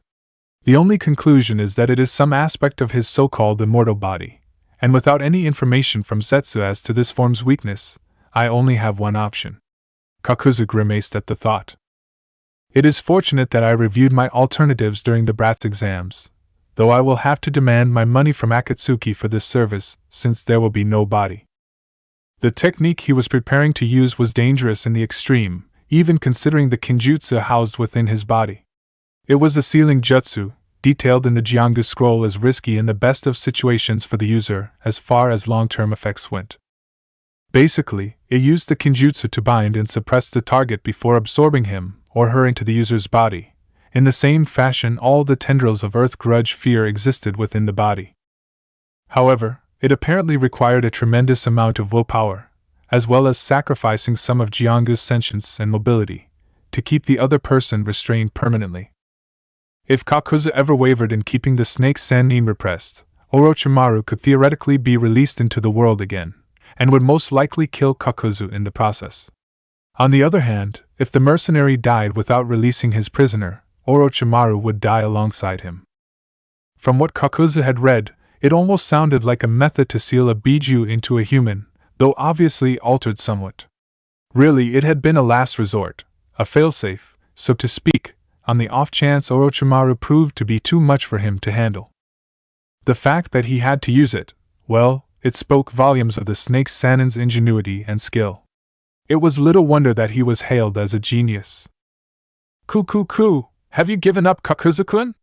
My, how disappointing. Hardly, Kakuzu grunted. His tail whipped around and wrapped itself around Orochimaru, numerous threads piercing into the snakes that made up the Nukkinen scales. While the snake Sannin tried to shift around to create space with which to escape, Kakuzu finished his final seal. Jiangu Fuin Manshureto no Ketsugo. Every thread connected to his body glowed blue, his tail curling even more tightly around Orochimaru's serpentine form and smothering the Sannin, cutting off his hissed protests of rage. The threads constricted and shrank, eventually withdrawing into Kakuzu's body with barely a sound. All the remaining tendrils followed suit, flowing back into their master's body and returning his form to its ragdoll-like state. The wind heart traced the stitches across his back, settling into its original position as the tiger mask which had housed his fire heart fractured and broke. its purpose nullified with the conclusion of the battle. With no more support, Kakuzu dropped to the ground, falling to one knee and panting hard. A black ring, identically to the one Jiangu had marked his forearms with so many years ago, decorated his waist, just above the hem of his pants, a permanent sign of his use of the Earth Grudge Fear's seal, binding of 10,000 threads technique. He fingered it idly, tracing its path from one side to the other with the presumption that it encircled his back as well. Glancing around, he noticed the lack of zombie ninja and the general devastation of the area. A low whistle caught his attention. "Boy, Kakuzu-san, you made a mess here." "Zetsu," growled Kakuzu, hiding a wince. His ultimate form and the sealing technique had put a fair strain on his body, and looking weak in front of another S-class missing nin was not the best idea. "What are you doing here?" "I got bored waiting for everyone," chirped the white side cheerfully as he stepped out from one of the trees still standing in the area. "You sure took a long time. Where is Orochimaru's body?" "Obliterated," replied the older Nukenin curtly. If the plant man hadn't seen the snake Sannin being sealed into Kakuzu's body, the thread user wasn't about to reveal such sensitive information. "I still expect to be compensated for my labors." "You will have to talk to Leader Sama about that," returned Black Zetsu. "Your students are approaching." Sure enough, two Narutos entered the clearing, one with Fu and the other with arrows slung over their shoulders. What Kakuzu presumed to be the original whistled in Shirao. "Damn, Kakuzu, what happened here?" "A clash of titans," he responded easily. Teacher took in student's appearance, noting the new suture that ran from the blonde's collarbone to his side. "They say mimicry is the greatest form of flattery," he stated idly, "though I am currently hard-pressed to feel such sentiment." Naruto scratched his head nervously. "Oh, haha, you mean this? Yeah, kinda ran into a little bit of trouble. No worries, though. If you had died, you would not have been worthy of inheriting Jiangu.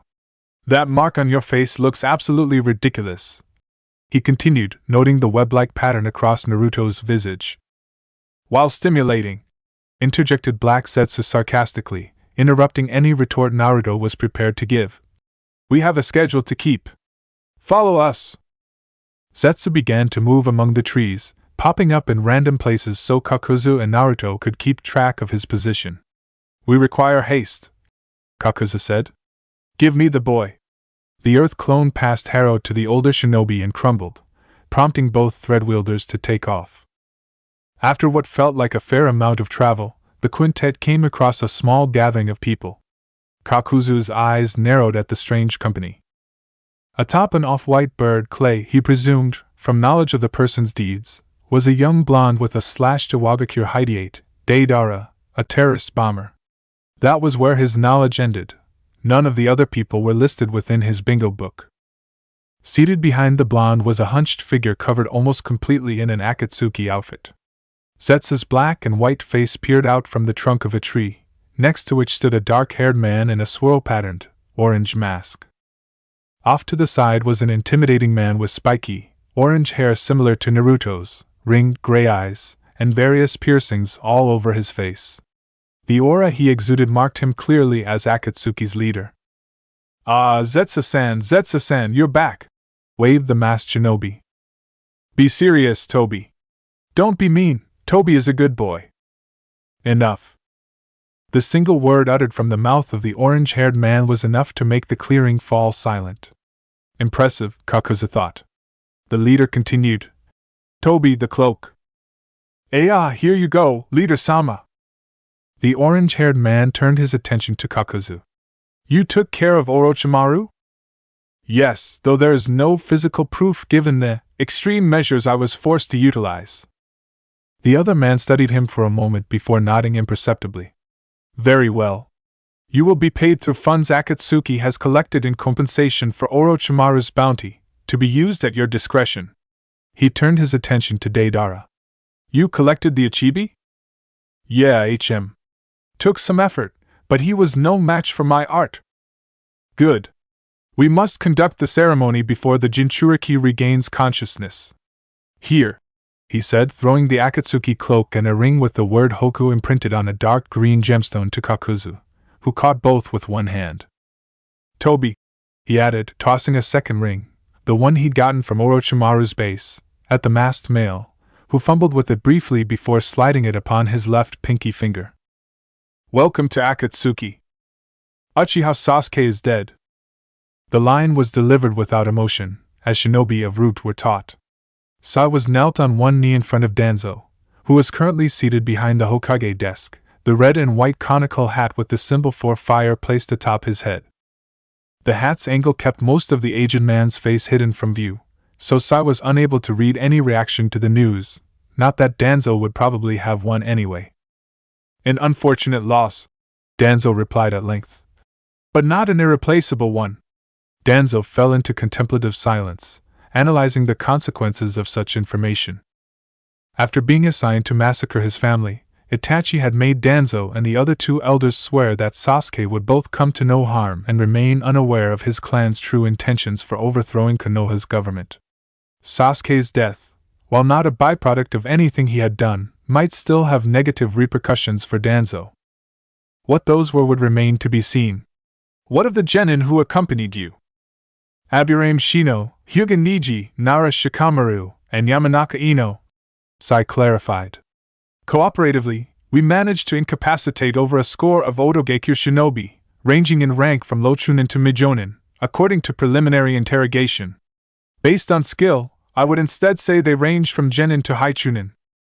All 4 genin are currently hospitalized for a variety of injuries, including ruptured eardrums, chakra exhaustion, various broken bones, a concussion, and a lacerated liver. Those are all based on observation. The medical staff should have a full report for you by the end of the day. There is promise among them," he concluded. "Interesting," mulled the Root leader. "I shall have to investigate the matter of their skills personally. In the meantime, you're dismissed." Sai bowed stiffly and exited the room, left hand clutching his right shoulder and a slight limp to his gait. Danzo watched him go with mercilessly indifferent eyes. The boy was a good operative, and smart enough to get himself healed properly.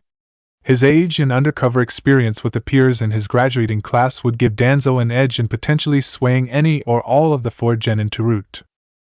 Not that the elderly man even needed Root too badly anymore.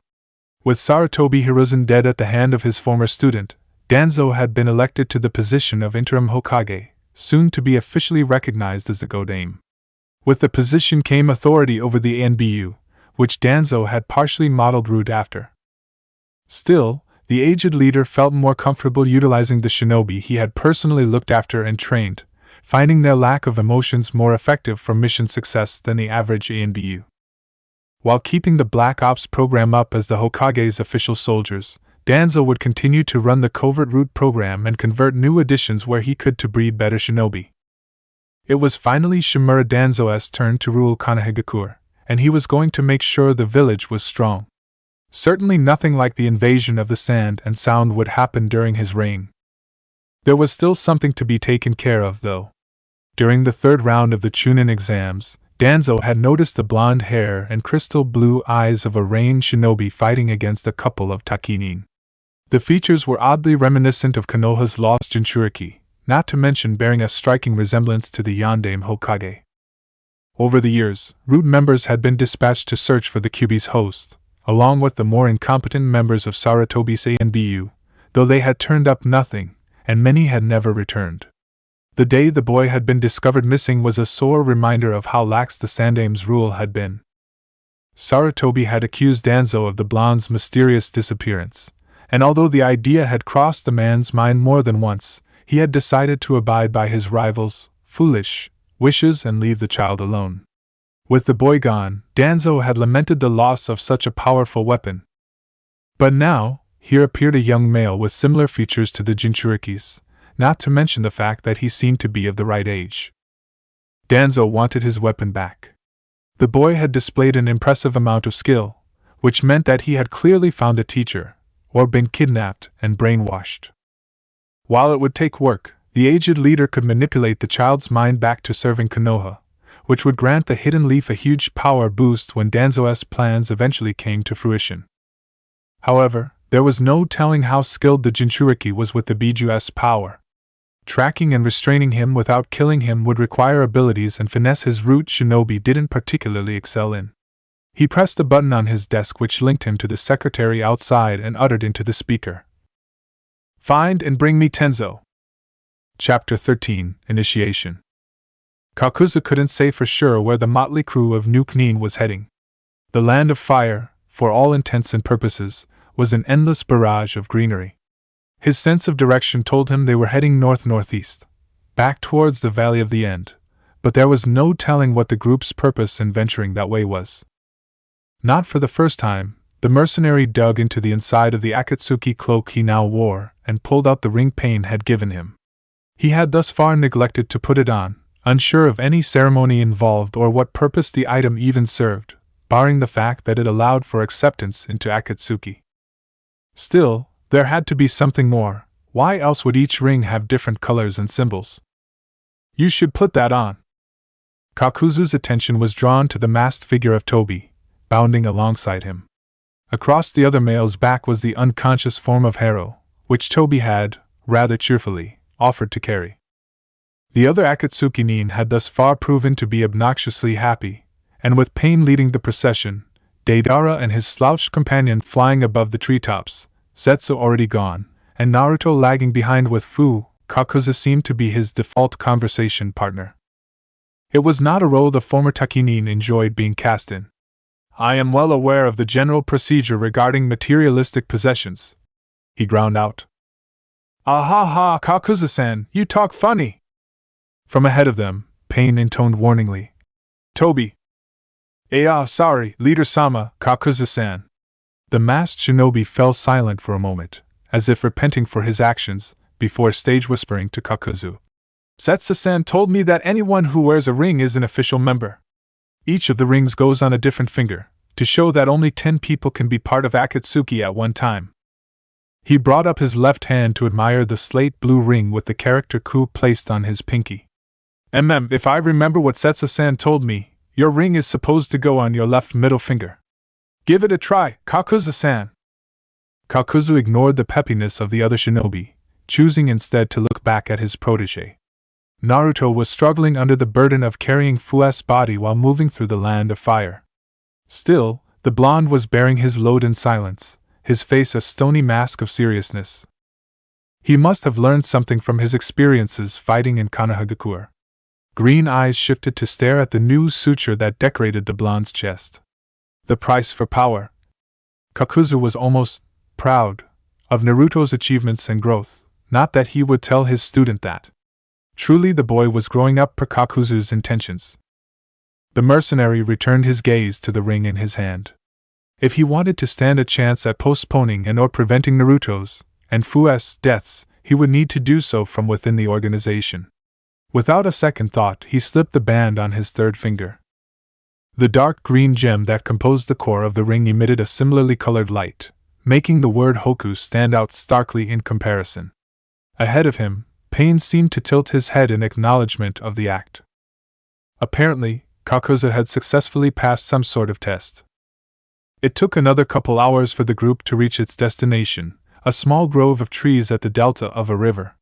A tag marked with the character for forbidden was stuck on one of the trunks, but Pain merely lifted up his right thumb, where his ring was placed, and the ground began to rumble. In short order, a staircase that wound out of sight appeared.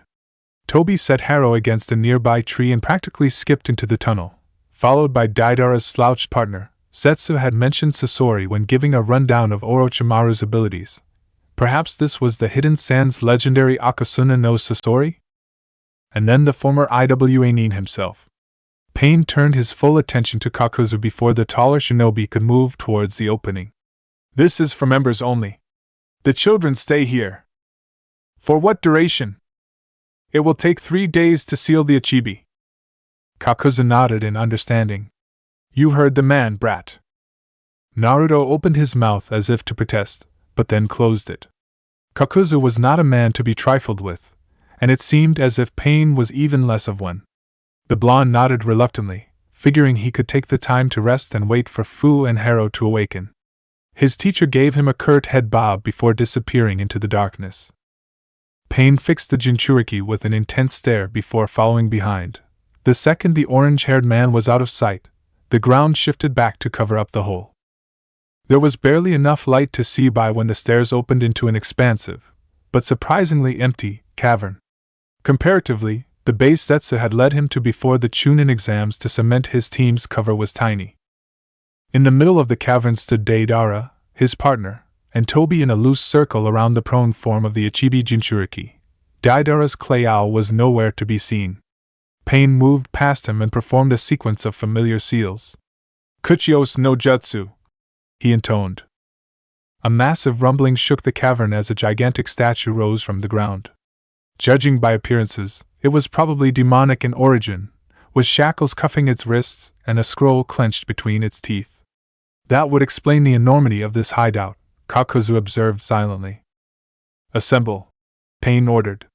Immediately, multicolored holographic images of 4 figures, one the telltale appearance of Zetsu, the others Konan, Itachi, and Kisame by process of elimination, phased into existence upon the outstretched, cuffed hands of the statue, taking up the spaces on the left ring and right pinky, middle, and ring fingers. The people physically present leaped to their own digits, leaving only the left middle and pointer fingers empty. Kakuzu was the second behind in taking his place upon the middle one, based simply on the position of his ring. He watched as Pain continued to form seals, the scroll falling from the statue's mouth as green lights appeared on the statue's fingers, illuminated with the symbols upon Akatsuki's rings. A giant ball of blue chakra gathered in the statue's mouth, and Kakuzu began to concentrate his own chakra in mimicry of the other members. Fuinjutsu, Genryu Kyufujin. 9 blue dragons, composed, Kakuzu assumed, of the chakra of all the S-class missing nin, roared from the statue's mouth, descending upon the unconscious vessel of the Ichibi Jinchuriki. Red matter, demonic chakra perhaps, began to leak from the Sangenin's mouth and eyes. A sealing technique which seems to separate the mixed chakra of a biju from its container, most impressive. Highly complex. 3 days here. Green eyes focused intently on the spiky-haired form of Akatsuki's leader. And then what, I wonder? Naruto sat against one of the trees which hid the secret entrance to one of Akatsuki's lairs, expression pensive. Fu's and Haru's prone forms lay against separate trunks, cuts and bruises scattered liberally across their bodies. They could probably use a mednin. He stared at his own hands. Pity I know nothing about the medical arts. The blonde wondered idly if Kakuzu knew any, but quickly dismissed the thought. Surely Jianga could take care of any injuries the older male suffered, limited though they were sure to be. I wonder. He brought his arm up perpendicular to his body, examining the black tattoo and sutures of Jiangu scattered along the limb. Can you heal? He asked aloud.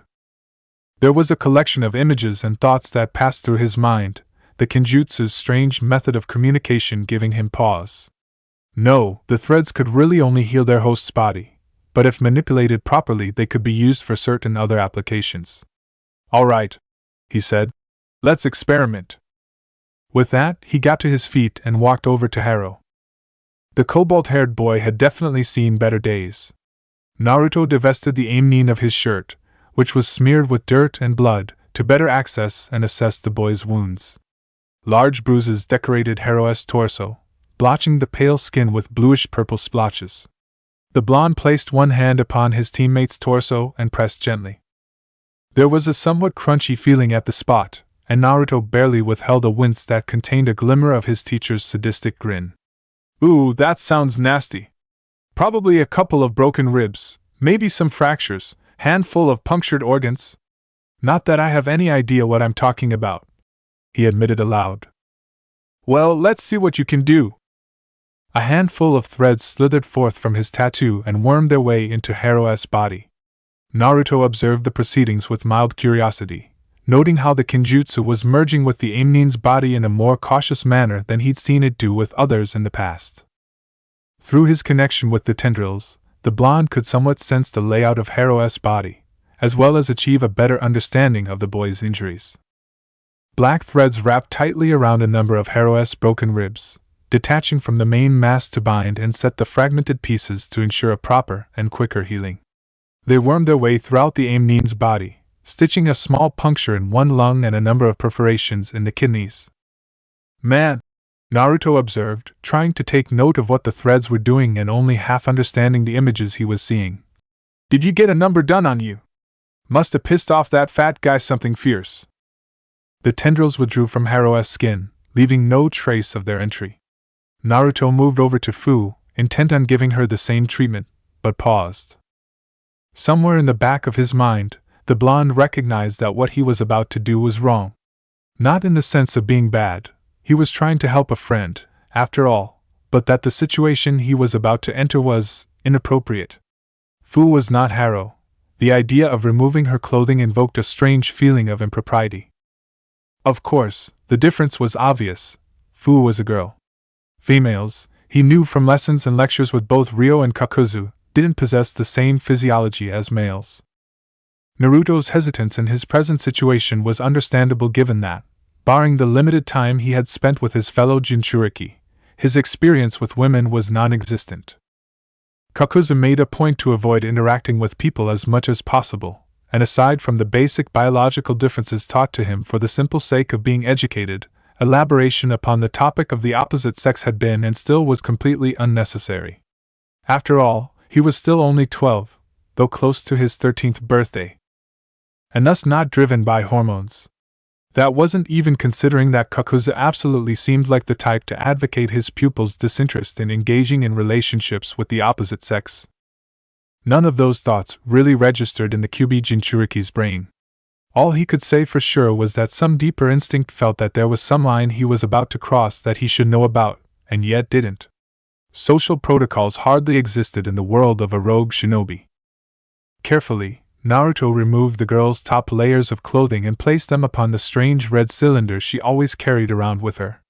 The tan smoothness of Fu's flat abdomen greeted his vision, a sight he remembered from her usual attire. Thankfully, a series of bandages was wrapped around her chest in a display of modesty he was intuitively grateful for. He released a sigh of relief he didn't know he'd been holding. The niggling feeling of awkwardness dispersed from his system. The facts that Fu was only 13 owed Naruto her life, and was as flat as a board never even crossed the blonde's mind. He went through the same process he had with Haro, allowing Jiangu to burrow into her system and fix any irregularities it could. The threads bound a couple of ribs and repaired a small problem with the liver before leaving her body. Apparently Fu had suffered similar injuries to Haro, though with a smaller degree of damage. Her shoulder looked offset, but with no real medical knowledge, Naruto wasn't about to try to correct the injury. He reclothed his companion and then settled back into his original spot against the tree, pensive again. The question of where to go from here burned in his mind. Kakuzu, his mentor, was now a member of an elite organization focused on capturing the Biju, which he and Fu, his only real friend, contained. Even assuming that Kakuzu didn't actively pursue and or betray them, Akatsuki still had plenty of other members who could easily find and restrain the two jinchuriki.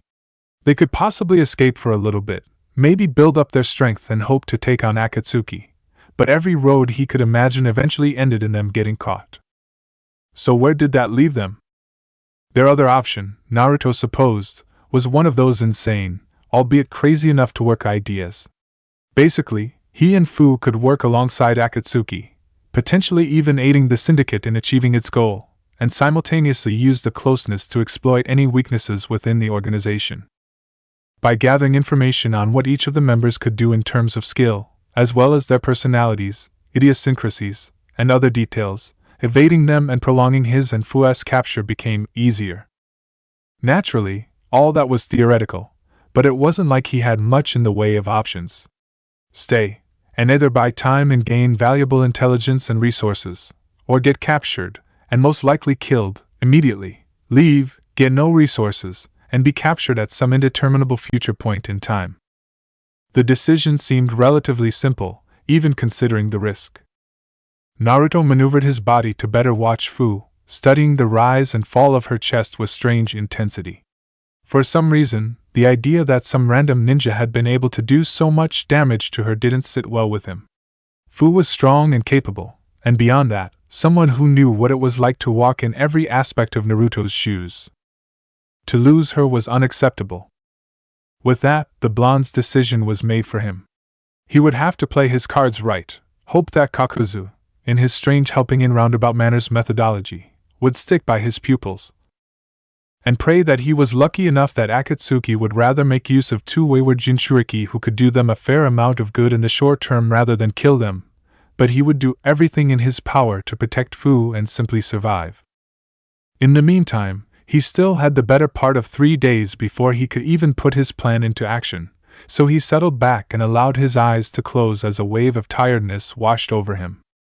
The prone form of the red-headed Ichibi Jinchuriki fell to the cavern floor, breaking the silence of the ritual.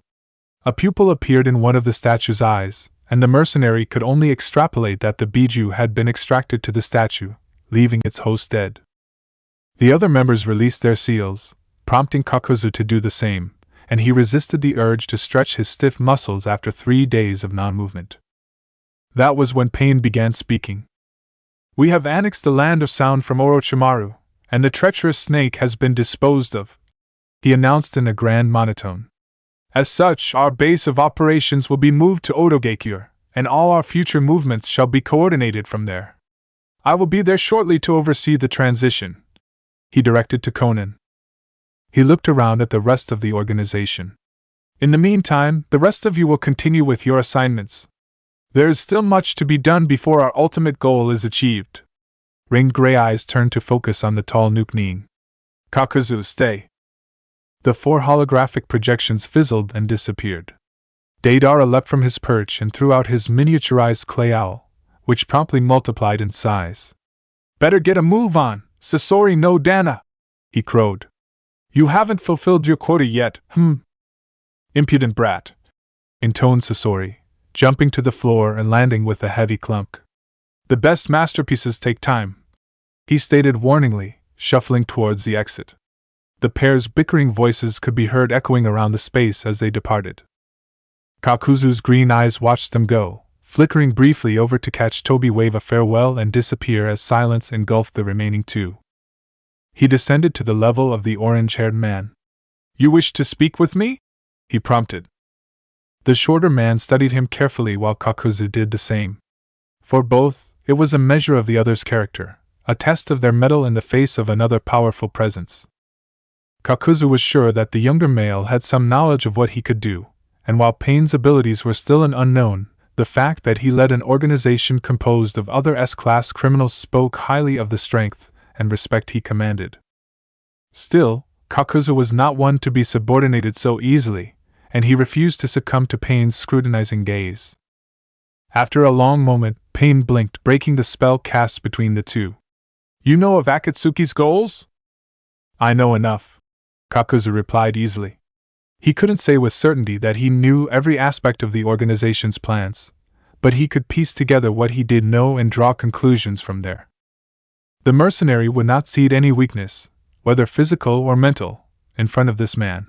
The more it appeared he knew without being told, the more respect he could garner from Pain because of his knowledge.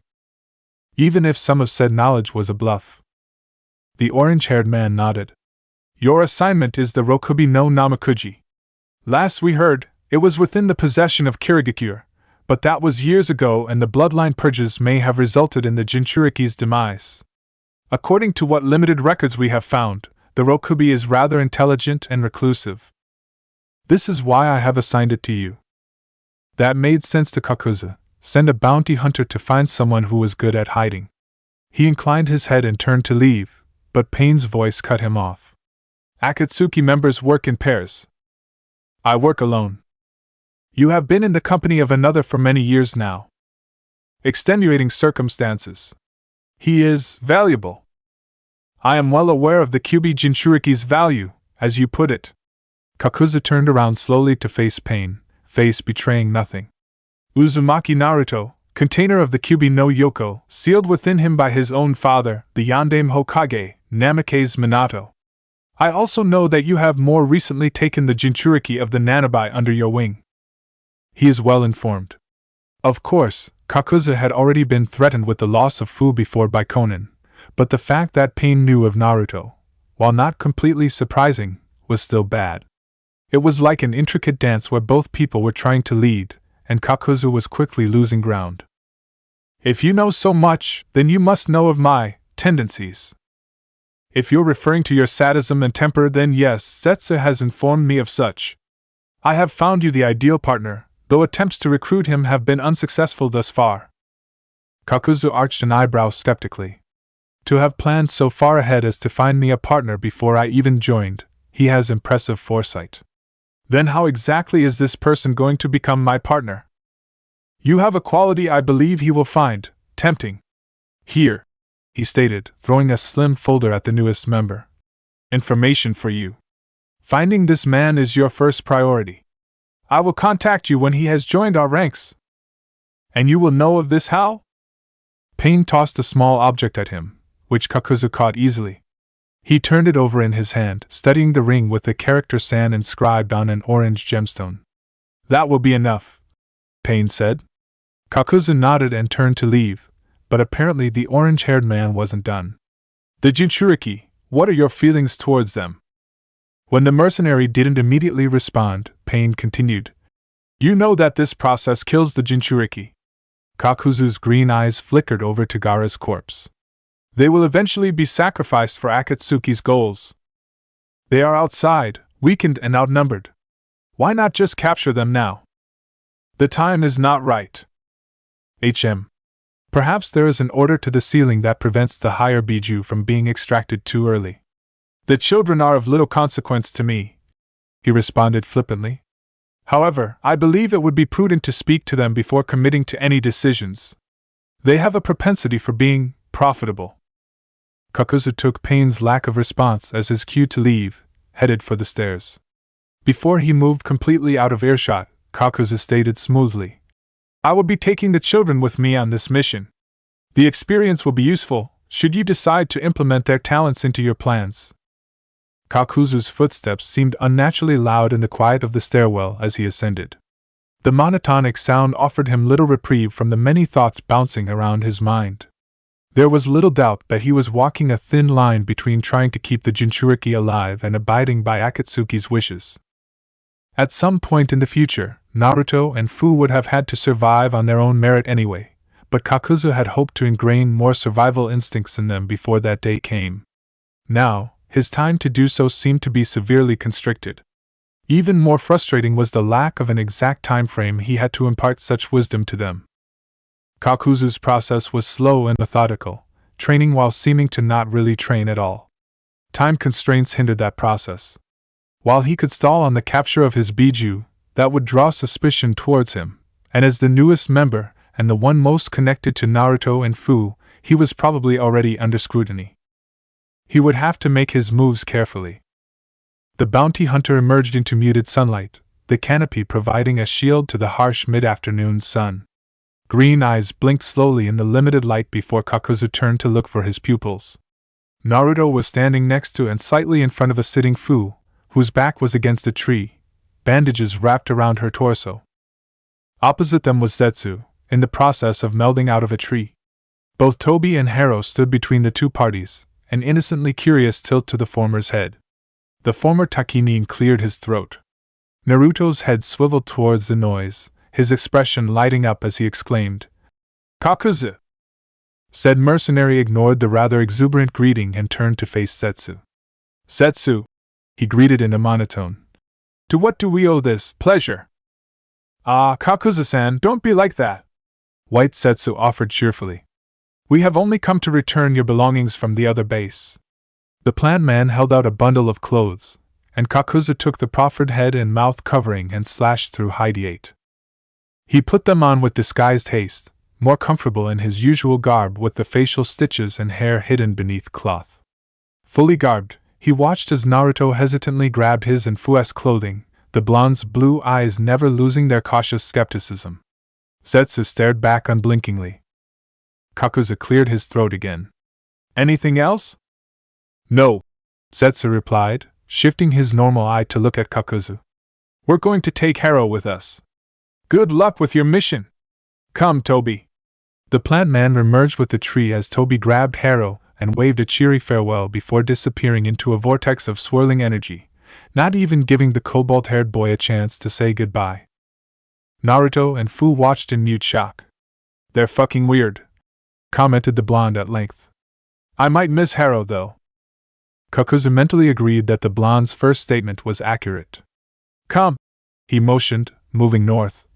"We have work to do." The Kyuubi Jinchuriki helped Fu to her feet. He slid on the shirt and vest Kakuzu had given him long ago, relaxing into the fit of familiar clothes.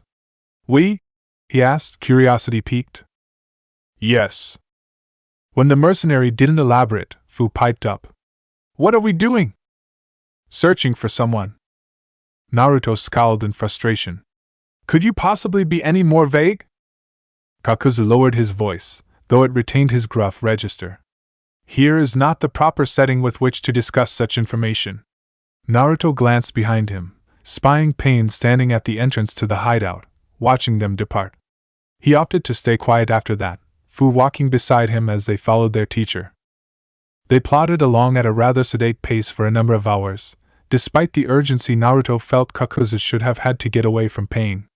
As evening fell, the ex-waterfall shinobi had them stop to set up a small camp in the middle of the forest. When dawn broke the next day, Kakuzu kicked them awake and set off without another word, forcing his students to follow behind. The blonde remained in a dour mood the whole trip, irked at Kakuzu's easy dismissal of his previous questions and refusal to elaborate. The fact that the older ninja would merely get some sort of sick satisfaction from denying him access to information he wanted, their destination and goal, helped prevent him from asking again. Only Fu's warm hand in his own kept him from actually lashing out at his teacher. Again, he was struck with a strange sense of awkward foreboding at the gesture. It was nice to have someone around who could placate his temper, especially since getting into anything with Kakuzu was bound to have disastrous, and painful, results for him, but he felt that there was some significance to the hand-holding that he was missing. What did it mean, the simple clasping of hands? Was he really okay with Fu being able to read him so easily? Yes, he allowed after a moment of thought. Perhaps having his fellow Jinchuriki know him so well was a good thing. It certainly prevented him from raising Kakuzu's ire unnecessarily and taking a beating. Still, was there something more he wasn't able to read into? Over the past 3 days, he had noticed a trend in his pattern of thinking related to the green-haired girl. When Harrow had, surprisingly, regained consciousness first, Naruto had immediately pressured the boy into assessing Fu's condition. The gray-eyed male had done so with tired reluctance, only Naruto's wordless guarantee of pain if he refused rousing Harrow to action. After wrapping her torso in bandages to set her ribs, a precaution, Harrow had stated after Naruto had explained what he had done with the threads, he had reset her shoulder, forcing Fu to emit a low moan of pain. Naruto had tensed at the sound, but then relaxed when the other boy had turned back to him with a weak grin. The blonde had offered his temporary teammate a brief word of gratitude before letting the Aimnin settle into a peaceful slumber. Somehow, even knowing that Harrow wouldn't hurt Fu intentionally, the idea that he could have didn't sit well with the blonde. When the Nanabai Jinchuriki had awoken some hours later, she had graced Naruto with a tentative smile that had both soothed his mind and sent him off in search of something for all of them to eat. The fact that he was worried about such trivialities related to Fu, especially when he knew that she could take of herself, made this vein of thinking even more frustrating to consider and not fully comprehend. His roundabout musings were cut short when Kakuzu stopped abruptly and turned to face his 2 disciples. They were standing on the edge of the forest, a landscape of steep mesas and sparsely foliaged flatland paving the way ahead. Naruto quickly disentangled his hand from Fu's, settling his face into a picture of annoyance. "Now what?" If Kakuzu had noticed the physical contact between the 2 Jinchuriki, he said nothing of it. "Here is where you will begin to lead." "Eh? Lead where?" Fu asked. Kakuzu threw the folder Pain had given him at the green-haired girl, who snatched it out of the air. Orange eyes skimmed the contents before she passed the file to Naruto. He flipped through the first couple of pages, analyzing all the details he could from the photos within. The man depicted looked short for an adult, with slicked back silver hair and an ungainly large, triple-bladed scythe slung across his back. Naruto briefly wondered why someone would use such a ridiculous weapon, let alone how he carried it around while shirtless with no harness, but decided not to ask. There were several large coils of thick cable wrapped around spools attached to the man's pants, which perhaps explained how he lugged the scythe around, and what looked to be some sort of necklace hung low on his chest, dangling below his hideate. Lead to whom? Kakuzu corrected smoothly, jarring the blonde from his scrutiny. His name's Hidan, Naruto noted, perusing through some of the handwritten notes. Kakuzu nodded. Yes. It is our goal to find him. He is to become. Here, Kakuzu scowled in distaste, as if he had smelled something particularly malodorous. My partner. Naruto hid a snort of amusement with a choked cough, exchanging wry glances with Fu. They'd been partners with Kakuzu for years, and the mercenary barely seemed to be able to tolerate them. How was this man supposed to manage, even if he was an S-class Snoop-nin? So why are we looking for him? Seems like something you should be doing, observed the blonde. Fu slipped the folder from his grasp, scanning the information with renewed curiosity. The tall shinobi shot Naruto an irritated look. You are doing this to gain experience in tracking, a skill highly important to a bounty hunter. One which you are lacking in, he threw in snidely. And who's to blame for that, I wonder? Naruto remarked quietly to Fu. A moment later, his head was against the ground in a mock bow of deference, Kakuzu's hand gripping his shirt collar. I am old, not deaf, brat, growled the former Takinin. He released his pupil, allowing the boy to stand up and rub the dirt off his forehead, muttering quiet obscenities. Kakuzu smirked behind his mask. This, he proclaimed suddenly, is your final test. Both of you are capable shinobi hardened by experience and tutoring, albeit prone to lapses in judgment and competence. You have been trained to be apathetic killers, desensitized to the pain and death of others. Though you are young, you have potential. He paused to look into the distance of the landscape. Naruto would have thought he was getting emotional, if the idea wasn't so ludicrous. Kakuzu turned back, green eyes intense. Do not squander your gifts. In the real world, there will be no one to watch your backs, to protect you. You will be forced to make your own way, survive on the fruits of your labors. After this, there will be no more guidance. There was silence among the trio as the two jinchuriki allowed their mentor's words to wash over them. What Kakuzu had said wasn't exactly new, but it seemed very profound despite that. It almost sounded like he was warning them of what was to come, that they needed to grow up and survive, but to also exercise caution. They were the parting words of a teacher to his students, because after this, Kakuzu belonged to Akatsuki. Naruto lifted his head to meet Kakuzu's hard gaze. They know, don't they? About me? Yes. There was another long moment of silence, Naruto lost in thought, and Kakuzu waiting for some other query or outburst. Fu was the one to break it. This says that Hidan originated from Yugikure, she pointed out, referencing the folder in her hands. I've never heard of it before. Kakuzu snorted in disdain, though the jinchuriki felt that it wasn't aimed at her. That is to be expected. Yugikure is a minor village, even among other minor hidden villages like Kyuzugakure and Amigakure. It disbanded its shinobi program in recent years. Apparently he was quite unhappy about it. He stated, nodding towards the file. Which is unsurprising. Shinobi do not take kindly to being snubbed by their village. No one pointed out that Kakuzu was a prime example of that particular ideology. Went on a rampage, killed his neighbors, left the village, Fu summarized. That was less than 2 years ago, but I guess we should check it out, see if there are any clues to his whereabouts. These notes say that every time Akatsuki made contact, they were close to Yugikure. Deft analysis, Kakuzu granted. He spread an arm before him, indicating the vast expanse. Welcome to the land of hot water, home to Yugikure, he continued dryly. Let's go then, prompted Naruto, striding past the other two. He paused a handful of paces ahead of Kakuzu's position and looked behind him, a sheepish grin in place. Where exactly is this village? Kakuzu resisted the urge to facepalm, instead moving past Naruto with a sweep of his cloak. This way. Once we reach the village, you two will take over. There will be no more hand-holding.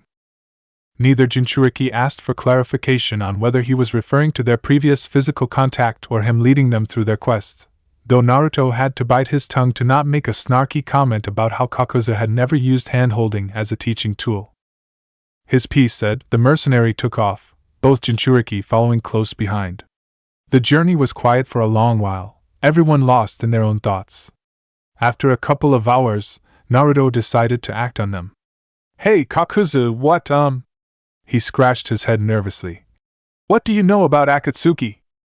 When the mercenary didn't reply, he continued. You know, like, who are the members and what are they capable of? I figure we should know what we're up against when… He trailed off uncomfortably. Kakuzu didn't say anything for a time. Naruto almost lost hope in trying to get any inside information when his teacher spoke up. There are supposedly only 10 official members of Akatsuki at any one point. You are well acquainted with several of them. He reached into one sleeve of his long cloak, pulling out the thick bingo book Naruto was accustomed to seeing his mentor peruse. Where he kept it, Naruto could only guess, probably safeguarded within his body by the black threads. The mercenary flipped through the pages, then stretched his arm behind him with Jiangu so that Naruto and Fu could view the entry while they walked. Hashigaki Kisame, he intoned, more for Fu's benefit than Naruto's. A member of Kirigakure's 7 shinobi swordsmen, extraordinarily proficient in kenjutsu and suiton ninjutsu. It is said that he killed his former master, Suikazan Fuguki, part of the strongest generation of the 7 shinobi swordsmen, to earn his rank among them. Fu's eyes roved over the picture of Kisame depicted in the book. Creepy looking, she commented. Kakuzu grunted noncommittally, unwilling to offer an opinion on the aesthetics of another given his own appearance. He's strong, Naruto added. Most of his techniques seem to revolve around sharks, and he likes using a lot of water to overwhelm the opponent. The blonde shuddered in remembrance of his own spars against the blue-skinned individual. I'm sure I only saw part of what he was capable of. Most likely, agreed Kakuzu, retracting his hand and flipping pages again. When he showed the book this time, the picture on the page was of a black-haired, crimson-eyed individual with prominent facial lines under his eyes. From Naruto's stint with Kisame, we know that this is his partner, Uchiha Itachi. Graduated from the Shinobi Academy at age 7, Chunin at age 10, Anbu captain at age 13. He possesses the Sharingan, which is capable of copying all jutsu it views. A short time after that, he killed his entire clan, an impressive feat for one so young, he admitted. It can be presumed that, like his brethren, he is extremely talented in genjutsu and katon ninjutsu, though his abilities are probably far more varied and cannot be accurately summarized so succinctly. I think he's stronger than Kisame is, Naruto stated slowly. Kisame seemed to take instructions from Itachi. This would not surprise me, Kakuzu acknowledged. Separately, both are powerful shinobi. Together, they are beyond dangerous. Unspoken went the words, you should avoid them at all costs. Flip flip flip went the pages again.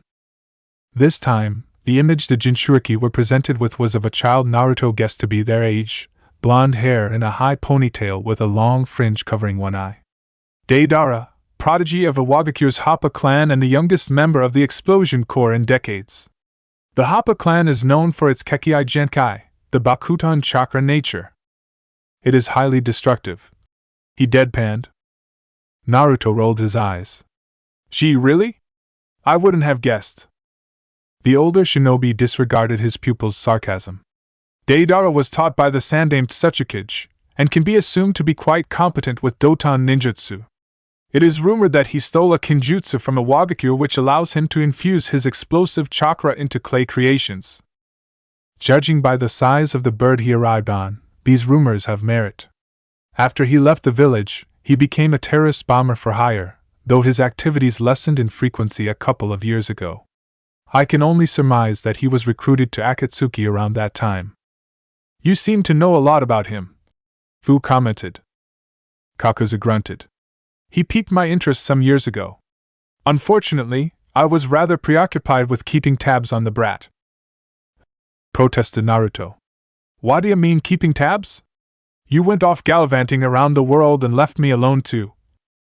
Did you ever wonder, Kakuzu interjected icily, how you went so long without ever being discovered by any shinobi? Did your feeble mind ever consider how we stayed in one location, under the noses of the foolish Konohanin you escaped from, without ever running into a single one of them? I.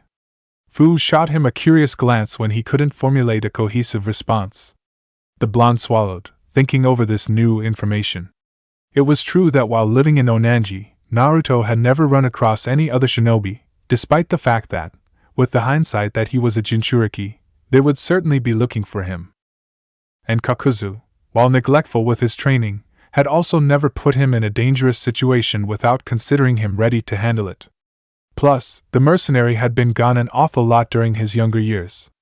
Naruto had originally written it off as bounty hunting expeditions, but could he have? Were you protecting me? The slow turning of pages was his only answer. Naruto resisted the urge to rip the book from his teacher's hands and demand an answer. That had bad idea written all over it. Another short interlude of quiet confirmed that Kakuzu would never actually admit to looking after or caring for the blonde. Lost in the circular debate of whether the older shinobi was bluffing or not, Naruto was practically slapped in the face by the bingo book. He recovered in time to hear Kakuzu begin talking. Although unconfirmed, I believe that this is Deidara's partner, Akasuna no Sasori. Unruly red hair framed a face with oddly pale skin for someone who grew up in the desert. Laconic brown eyes stared out of the page, appearing completely disenchanted. He looks so young, Fu wondered. I mean, I know that we're young for Nukenin, and Deidara's only a teenager, but still. Well, he should. This picture is almost 20 years old. Both Jinchuriki stared at the back of the former Takinin's head. If Kakuzu noticed, he let it go. Sasori defected from Sunagakure a little more than 17 years ago, in the middle of the Third Shinobi World War. He was hailed as a genius puppeteer, the greatest master of Kagetsu no Jutsu since its creator, Chikamatsu Manzaemon. However, after he became a Nukenin, Sasori became untraceable. His physical characteristics, abilities, strength, jutsu arsenal, they are all unknowns. While Akatsuki's Sasori shares none of the traits depicted here, the real Sasori is a puppeteer. Meaning that the body he's using could be a puppet, Naruto finished. It is likely. The bingo book snapped shut with a resounding clap. Zetsu, Tobi, Konin, none of them are listed as Nukenin from any village. Based on observation, Zetsu has the ability to phase through and merge with solid matter, though I am unsure of his limitations. Tobi can disappear into thin air with an ability similar to a shunshin, and Konin has some sort of control over paper. Their leader, Pain, an alias, I am sure, is also an unknown, though the strange pattern of his eyes would seem to imply some sort of dojutsu, albeit one I am not knowledgeable of. Well, Naruto stated after allowing the information to sink in. That's more than we knew before. Now we have a bit more of fighting chance. That was rather gratuitous of you, Kakuzu, Fu pointed out. I don't suppose you plan on helping us. Whatever scheme you have planned will have to be executed by your own hand, Kakuzu interjected. Information is an open source for those who know where to look. I merely provided you with data any good bounty hunter should know. Fu opened her mouth to say something else, but a restraining hand on her shoulder stopped her. The green-haired girl looked to her left. Naruto shook his head, his hand returning to idle by his side. He recognized the note of finality in his teacher's tone. Kakuzu was not going to give out any more information than what he had already offered. Truthfully, it was a boon they had gotten that much from the former Takinin. When dusk fell upon them, the trio made camp at a location Kakuzu estimated to be a couple of hours away from Yugakure. Lacking any camping equipment, Fu erected simple earthen constructs for each of the renegades to take shelter in. Their teacher absent-mindedly lit a small fire and retired shortly thereafter, leaving the two jinchuriki sitting across from each other on sturdy stone seats Fu had created. For a time, the only sounds were the crackling of the fire between them and the calls of the nocturnal animals. Naruto tapped a finger against his cheek rhythmically, chin resting in the palm of his hand, elbow propped on his knee.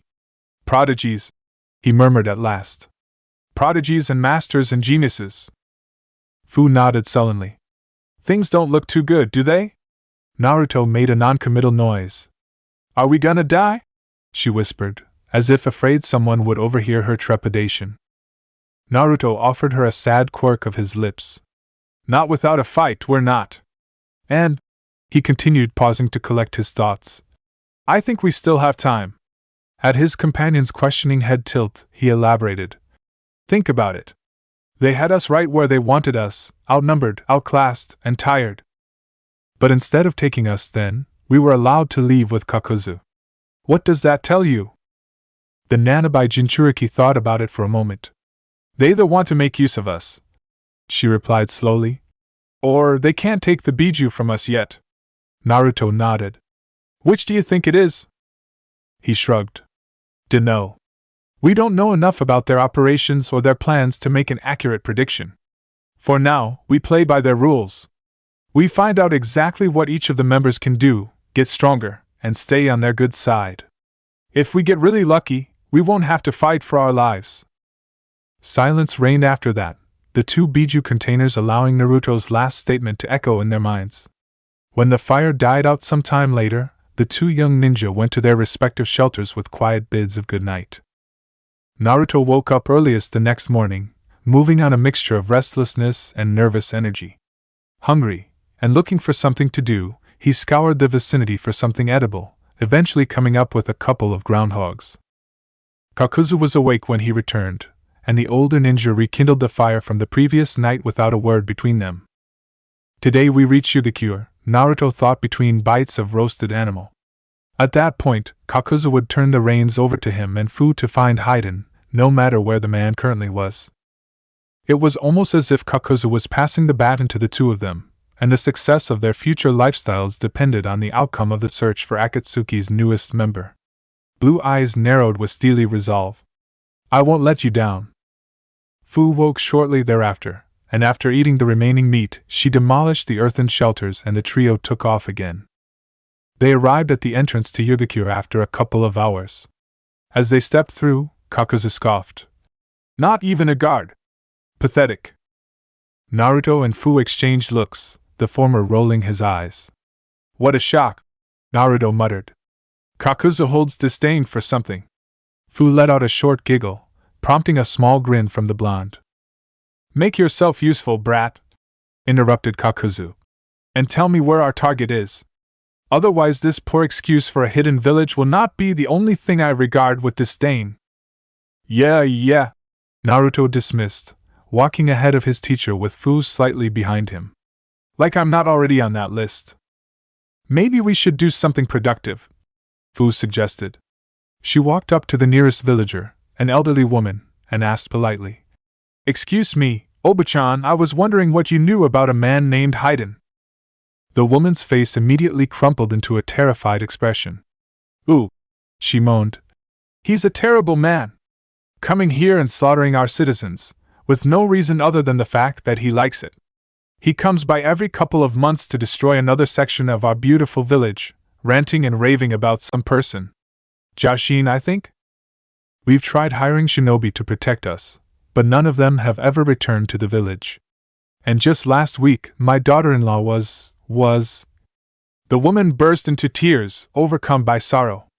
Fu patted her back gently, if a bit awkwardly. We, offer our condolences. Naruto tried, fumbling over the awkwardness of being kind to a stranger. But could you perhaps tell us where the incident last week took place? Sniffling, the old woman pointed down the road, further into the hidden hot springs. It's not too far down the road from here. Construction's already being done on it, you can't miss it. Naruto offered her a slight incline of his head before motioning to Fu to follow the instructions. As the green-haired girl withdrew her hand and began to tread after the blonde, the elderly woman looked up and asked, Who are you? Fu offered her a tentative smile. We're here to rectify your village's crisis. Thank you for your help. Clearly neither of you has issue with human contact. Kakuzu deadpanned once they were out of earshot. The manner with which you interacted with that woman was nothing short of embarrassing. Naruto shrugged his teacher's sarcasm off. As jinchuriki, both he and Fu had not been privy to the kinder side of humanity, and thus had none to few experiences with personal interaction. Living with Kakuzu's influence for so long had nullified whatever need there was to actually try and be polite. the bounty hunter was nothing if not blunt.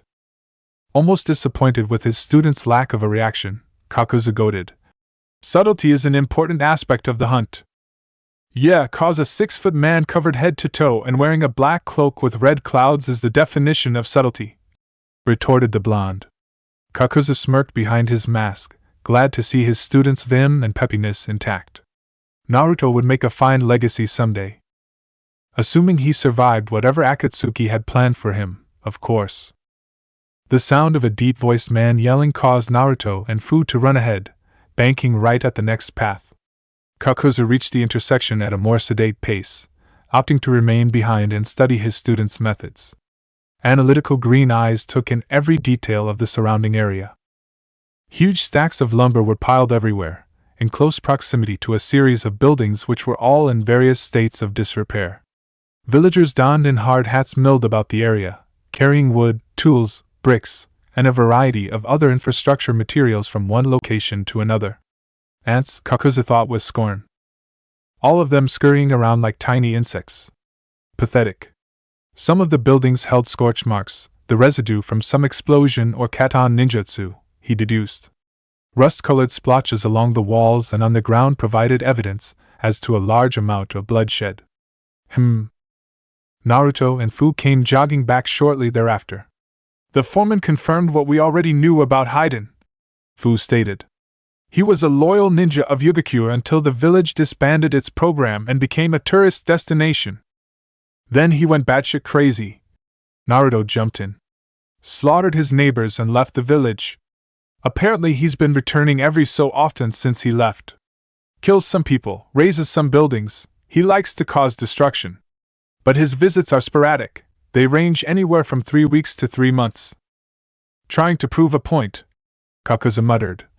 Or acts of retribution? How curious. Anything else?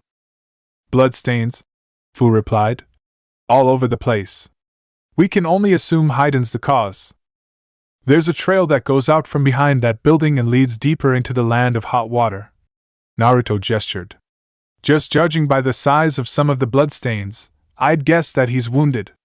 Hard to tell exactly how old they are, but Hidan doesn't exactly strike me as the type to care about being subtle enough to cover his trail. Lacking subtlety and brains, Kakuzu mulled. Sounds like an older, more dangerous version of you. At Naruto's affronted glare, the mercenary smirked to himself, then continued musing. Though the fact that he is injured is intriguing, considering that there are no Yugakure shinobi in existence anymore. Let alone ones who could harm a supposed S-class nuke. Yeah, well, now what? Griped Naruto. That should be obvious. We follow the trail, Fu supplied.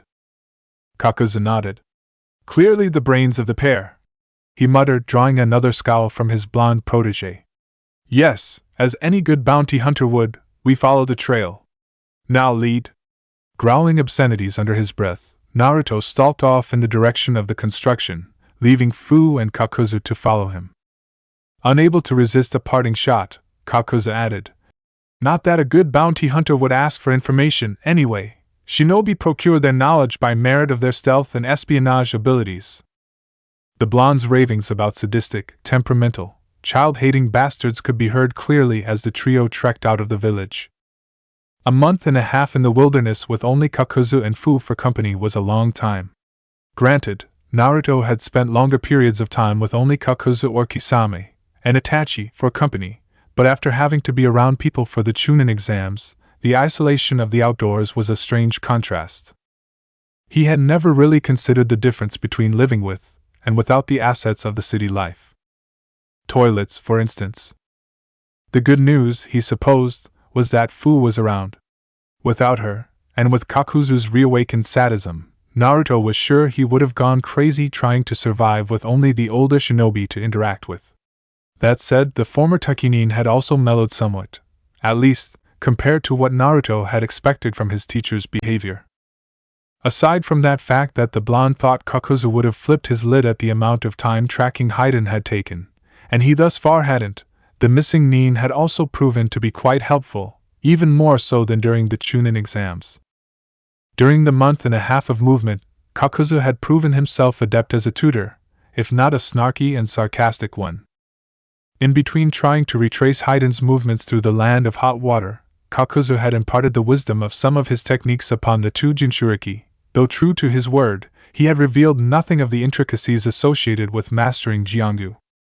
Naruto had all but mastered Doton, Doma with Kakuzu's snide assistance, in addition to weaseling Suiton, Baku Sui Shoha and Suiton, Suryudan no Jutsu out of the original surging wave. Fu had been granted a series of increasingly powerful earth release techniques, as well as inspiration for new dust release ninjutsu. The newfound attention to the training regimes of the two jinchuriki was unusual, though not unwanted by any means. Kakuzu, in his strange, detached way, was practically parenting them, preparing the duo for life outside his realm of influence. At least, that was the explanation Naruto preferred. It was sentimental in a way, though the blonde had no intention of voicing that opinion aloud. It had probably also helped Kakuzu's mood that they had run into a renegade Kumonin who had resupplied the thread user with a right heart during their journey. Now, 6 weeks after initially setting out to find Kakuzu's new partner, 6 weeks of grueling walking, tracking, inspecting every tree, branch, and bush for a new clue whenever the trail went cold, they had arrived at the end. They had traversed the land of hot water's western border, cautiously, since the land of fire was its neighbor, down to the tip of the country, and then up the eastern coast. Kakuzu had grudgingly admitted that Hidan was perhaps smarter than he had initially thought after the trio had followed 2 different old trails to dead ends and then been forced to double back. Then, on the second turnabout, they had come across a freshly ravaged village which had been in perfect condition when they had passed it the first time. Following the day-old trail had been stupidly easy, even for a rookie hunter like Naruto, whom Kakuzu had taken to describing as so inept at tracking that he could not find water if he fell out of a boat. It was at those times when Naruto wished he had a different role model. Still, they had done it. The trio was currently standing in front of a very large rock bearing no significant features. Naruto would have likely passed it over as another formless boulder in the sea of the land of hot water's dull landscape if Kakuzu hadn't called a halt, claiming he sensed the chakra signature somewhere below them. So, Naruto began, staring at the rock blankly. Suggestions? Humph, useless, Kakuzu intoned. We knock.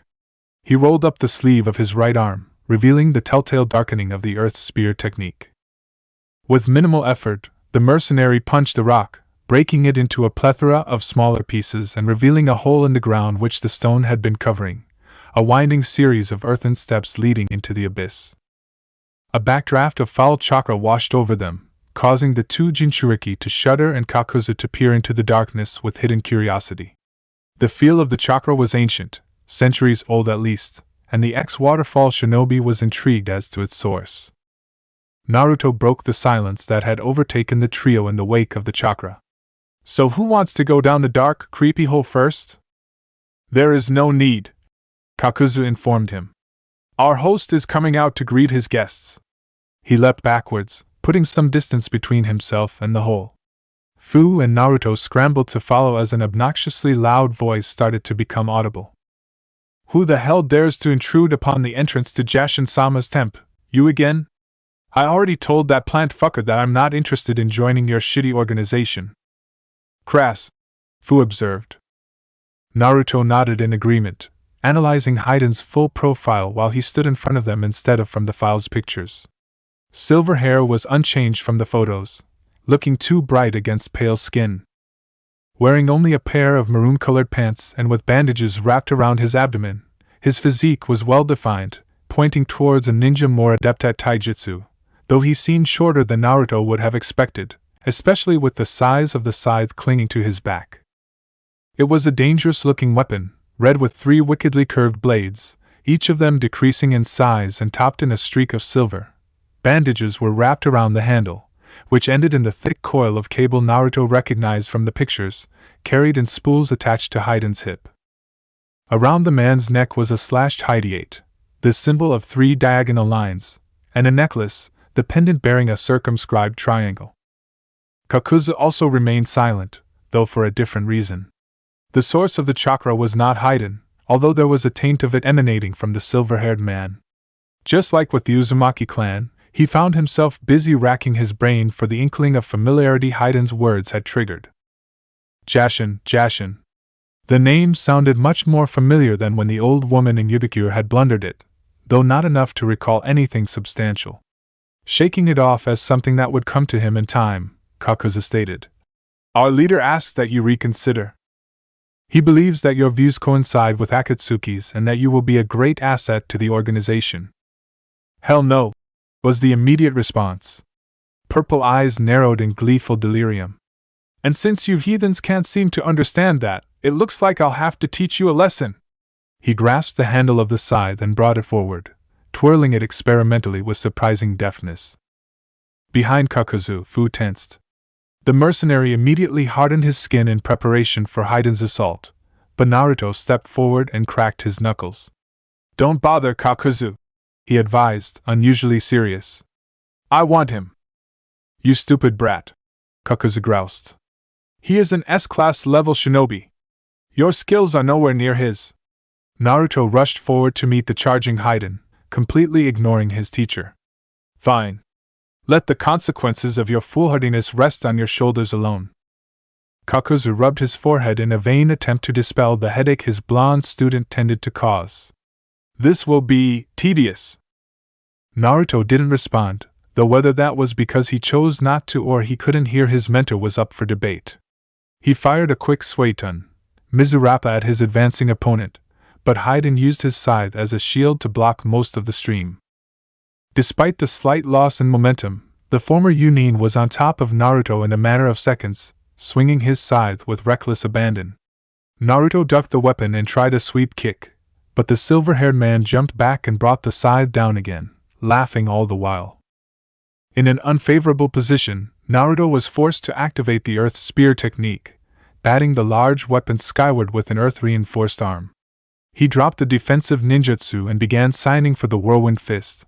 The downside to using Doma was that he couldn't use other ninjutsu while it was active. He was taken by surprise when Hidan yanked on the weapon's thick metal coil, bringing the triple-bladed scythe plummeting down towards him. The blonde immediately cut off his offensive and dove to the side. A low hiss escaped his mouth as the longest blade made contact, tearing open his sleeve and leaving a long gash along his upper arm. "Son of a... Hee ha ha ha!" Hidan cackled, his pitch rising with unbridled glee. He reached behind him and withdrew a small black object from his waistband, which telescoped into a lengthy pike. Without flinching, he stabbed himself in the stomach, allowing his blood to spill freely and soaking the bandages there. His feet moved to draw a replica of his rosary symbol on the ground in stark red. "Prepare to have judgment passed on you. Jashin-sama, please accept this sacrifice in your great name." Then he licked the tip of the scythe. Hidan's skin darkened to the deepest pitch, leaving a pattern of white that gave him the appearance of a skeleton. Fu, in a moment of surprise and terror, latched onto the nearest thing to her, Kakuzu's arm. "Kakuzu," she whispered, attempting to keep the tremor from her voice. What is he doing?" The bounty hunter glared at her until she released him, then turned back to the, rather one-sided, fight without responding. He was on the verge of solving the mystery that was Hidan, the answer sitting on the tip of his tongue. "Screw you!" Naruto shouted, getting to his feet. "You and your lord can suck it! Futon, Kazakiri!" The blade of air soared across the distance between the two and broke diagonally across the laughing Nukenin, cutting deep into his flesh. Naruto relished in the satisfaction of landing a blow on the S-class shinobi for only a moment before he let out a loud gasp and sank to his knees. Blood began to soak into his shirt from a cut on his chest identical to the one Hidan had just received. What?" he gasped as Jiangu began stitching closed the wound. "Gihahaha!" shrieked Hidan, purple eyes bloodshot, pupils dilated with madness. "You've been cursed, and Jashin-sama has deemed you unworthy. Prepare to die." The retractable pike seemed to move with startling slowness towards Hidan's heart. Fu shouted something. Naruto launched his fists in an attempt to stop Hidan. The silver-haired man's eyes widened further in anticipation.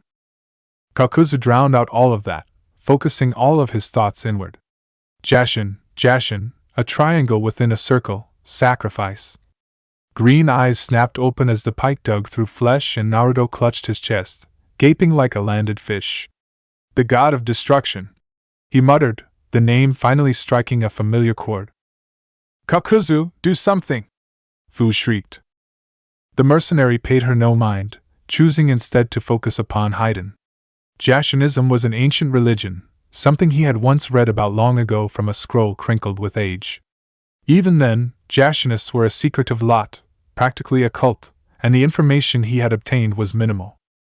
Jashin was the god of destruction, and as such, the religion's followers were expected to rain death and carnage upon all who crossed their path. Anything less was considered blasphemy.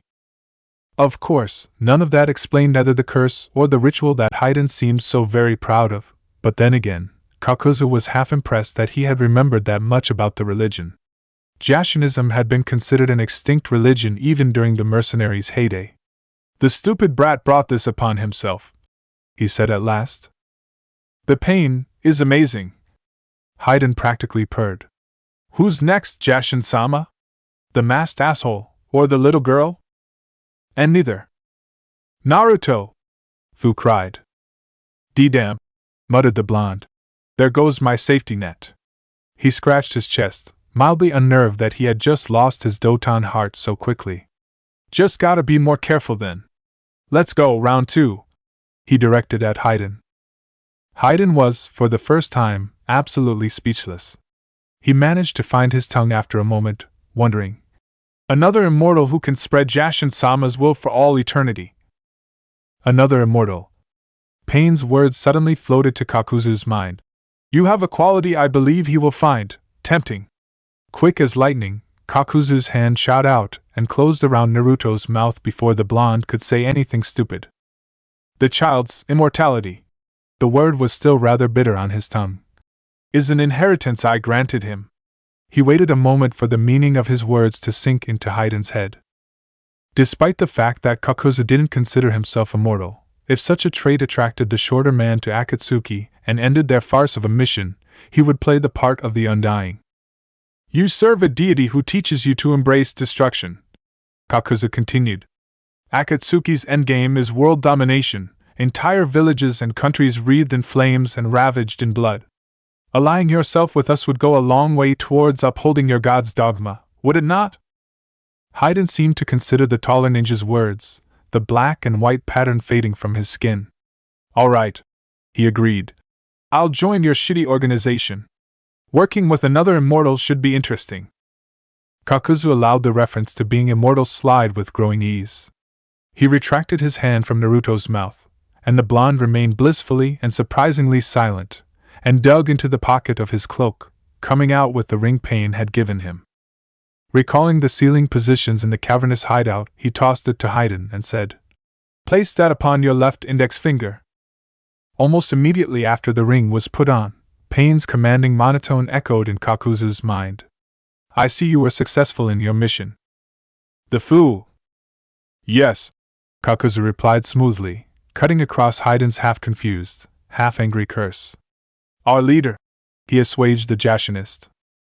Hidan, your assignment is the Nibi no Nikomata. The what? Report back when you have a lead. We shall. What the fuck does a cat have to do with world domination? Both Kakuzu and Pain opted to tune out Hidan's ranting. One more thing. Send the jinchuriki to Otogekure. I wish to have words with them. The bounty hunter glanced at his two pupils, watching as Fu fretted over Naruto, and the blonde merely waved her off with a laugh and a healthy dose of bravado. Understood. The presence in his mind disappeared just as suddenly as it had arrived. Brats, he stated in a voice that brooked no argument. Come here. When they were standing in front of him, the tall shinobi continued.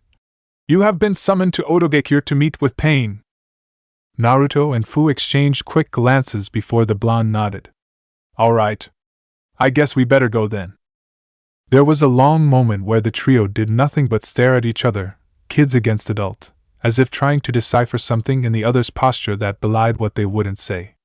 Finally, the two jinchuriki turned around and began to head northwest to the hidden sound. Just before they reached the tree line, Kakuzu called out, Naruto! Both children immediately about-faced. The mercenary stared at them both a moment longer before reaching into his cloak and withdrawing his bingo book. He threw it at the blonde, who caught it with both hands, and then offered the duo a slight incline of his head. Naruto turned around and smiled so Kakuzu wouldn't see. It was as close to a nod of respect as he thought he would ever get from the detached Nuke-nin. The bequeathal of his bingo book spoke volumes as it was. With nothing left to say, the pair took off, either they nor their temperamental teacher knowing when, or if, they would cross paths again.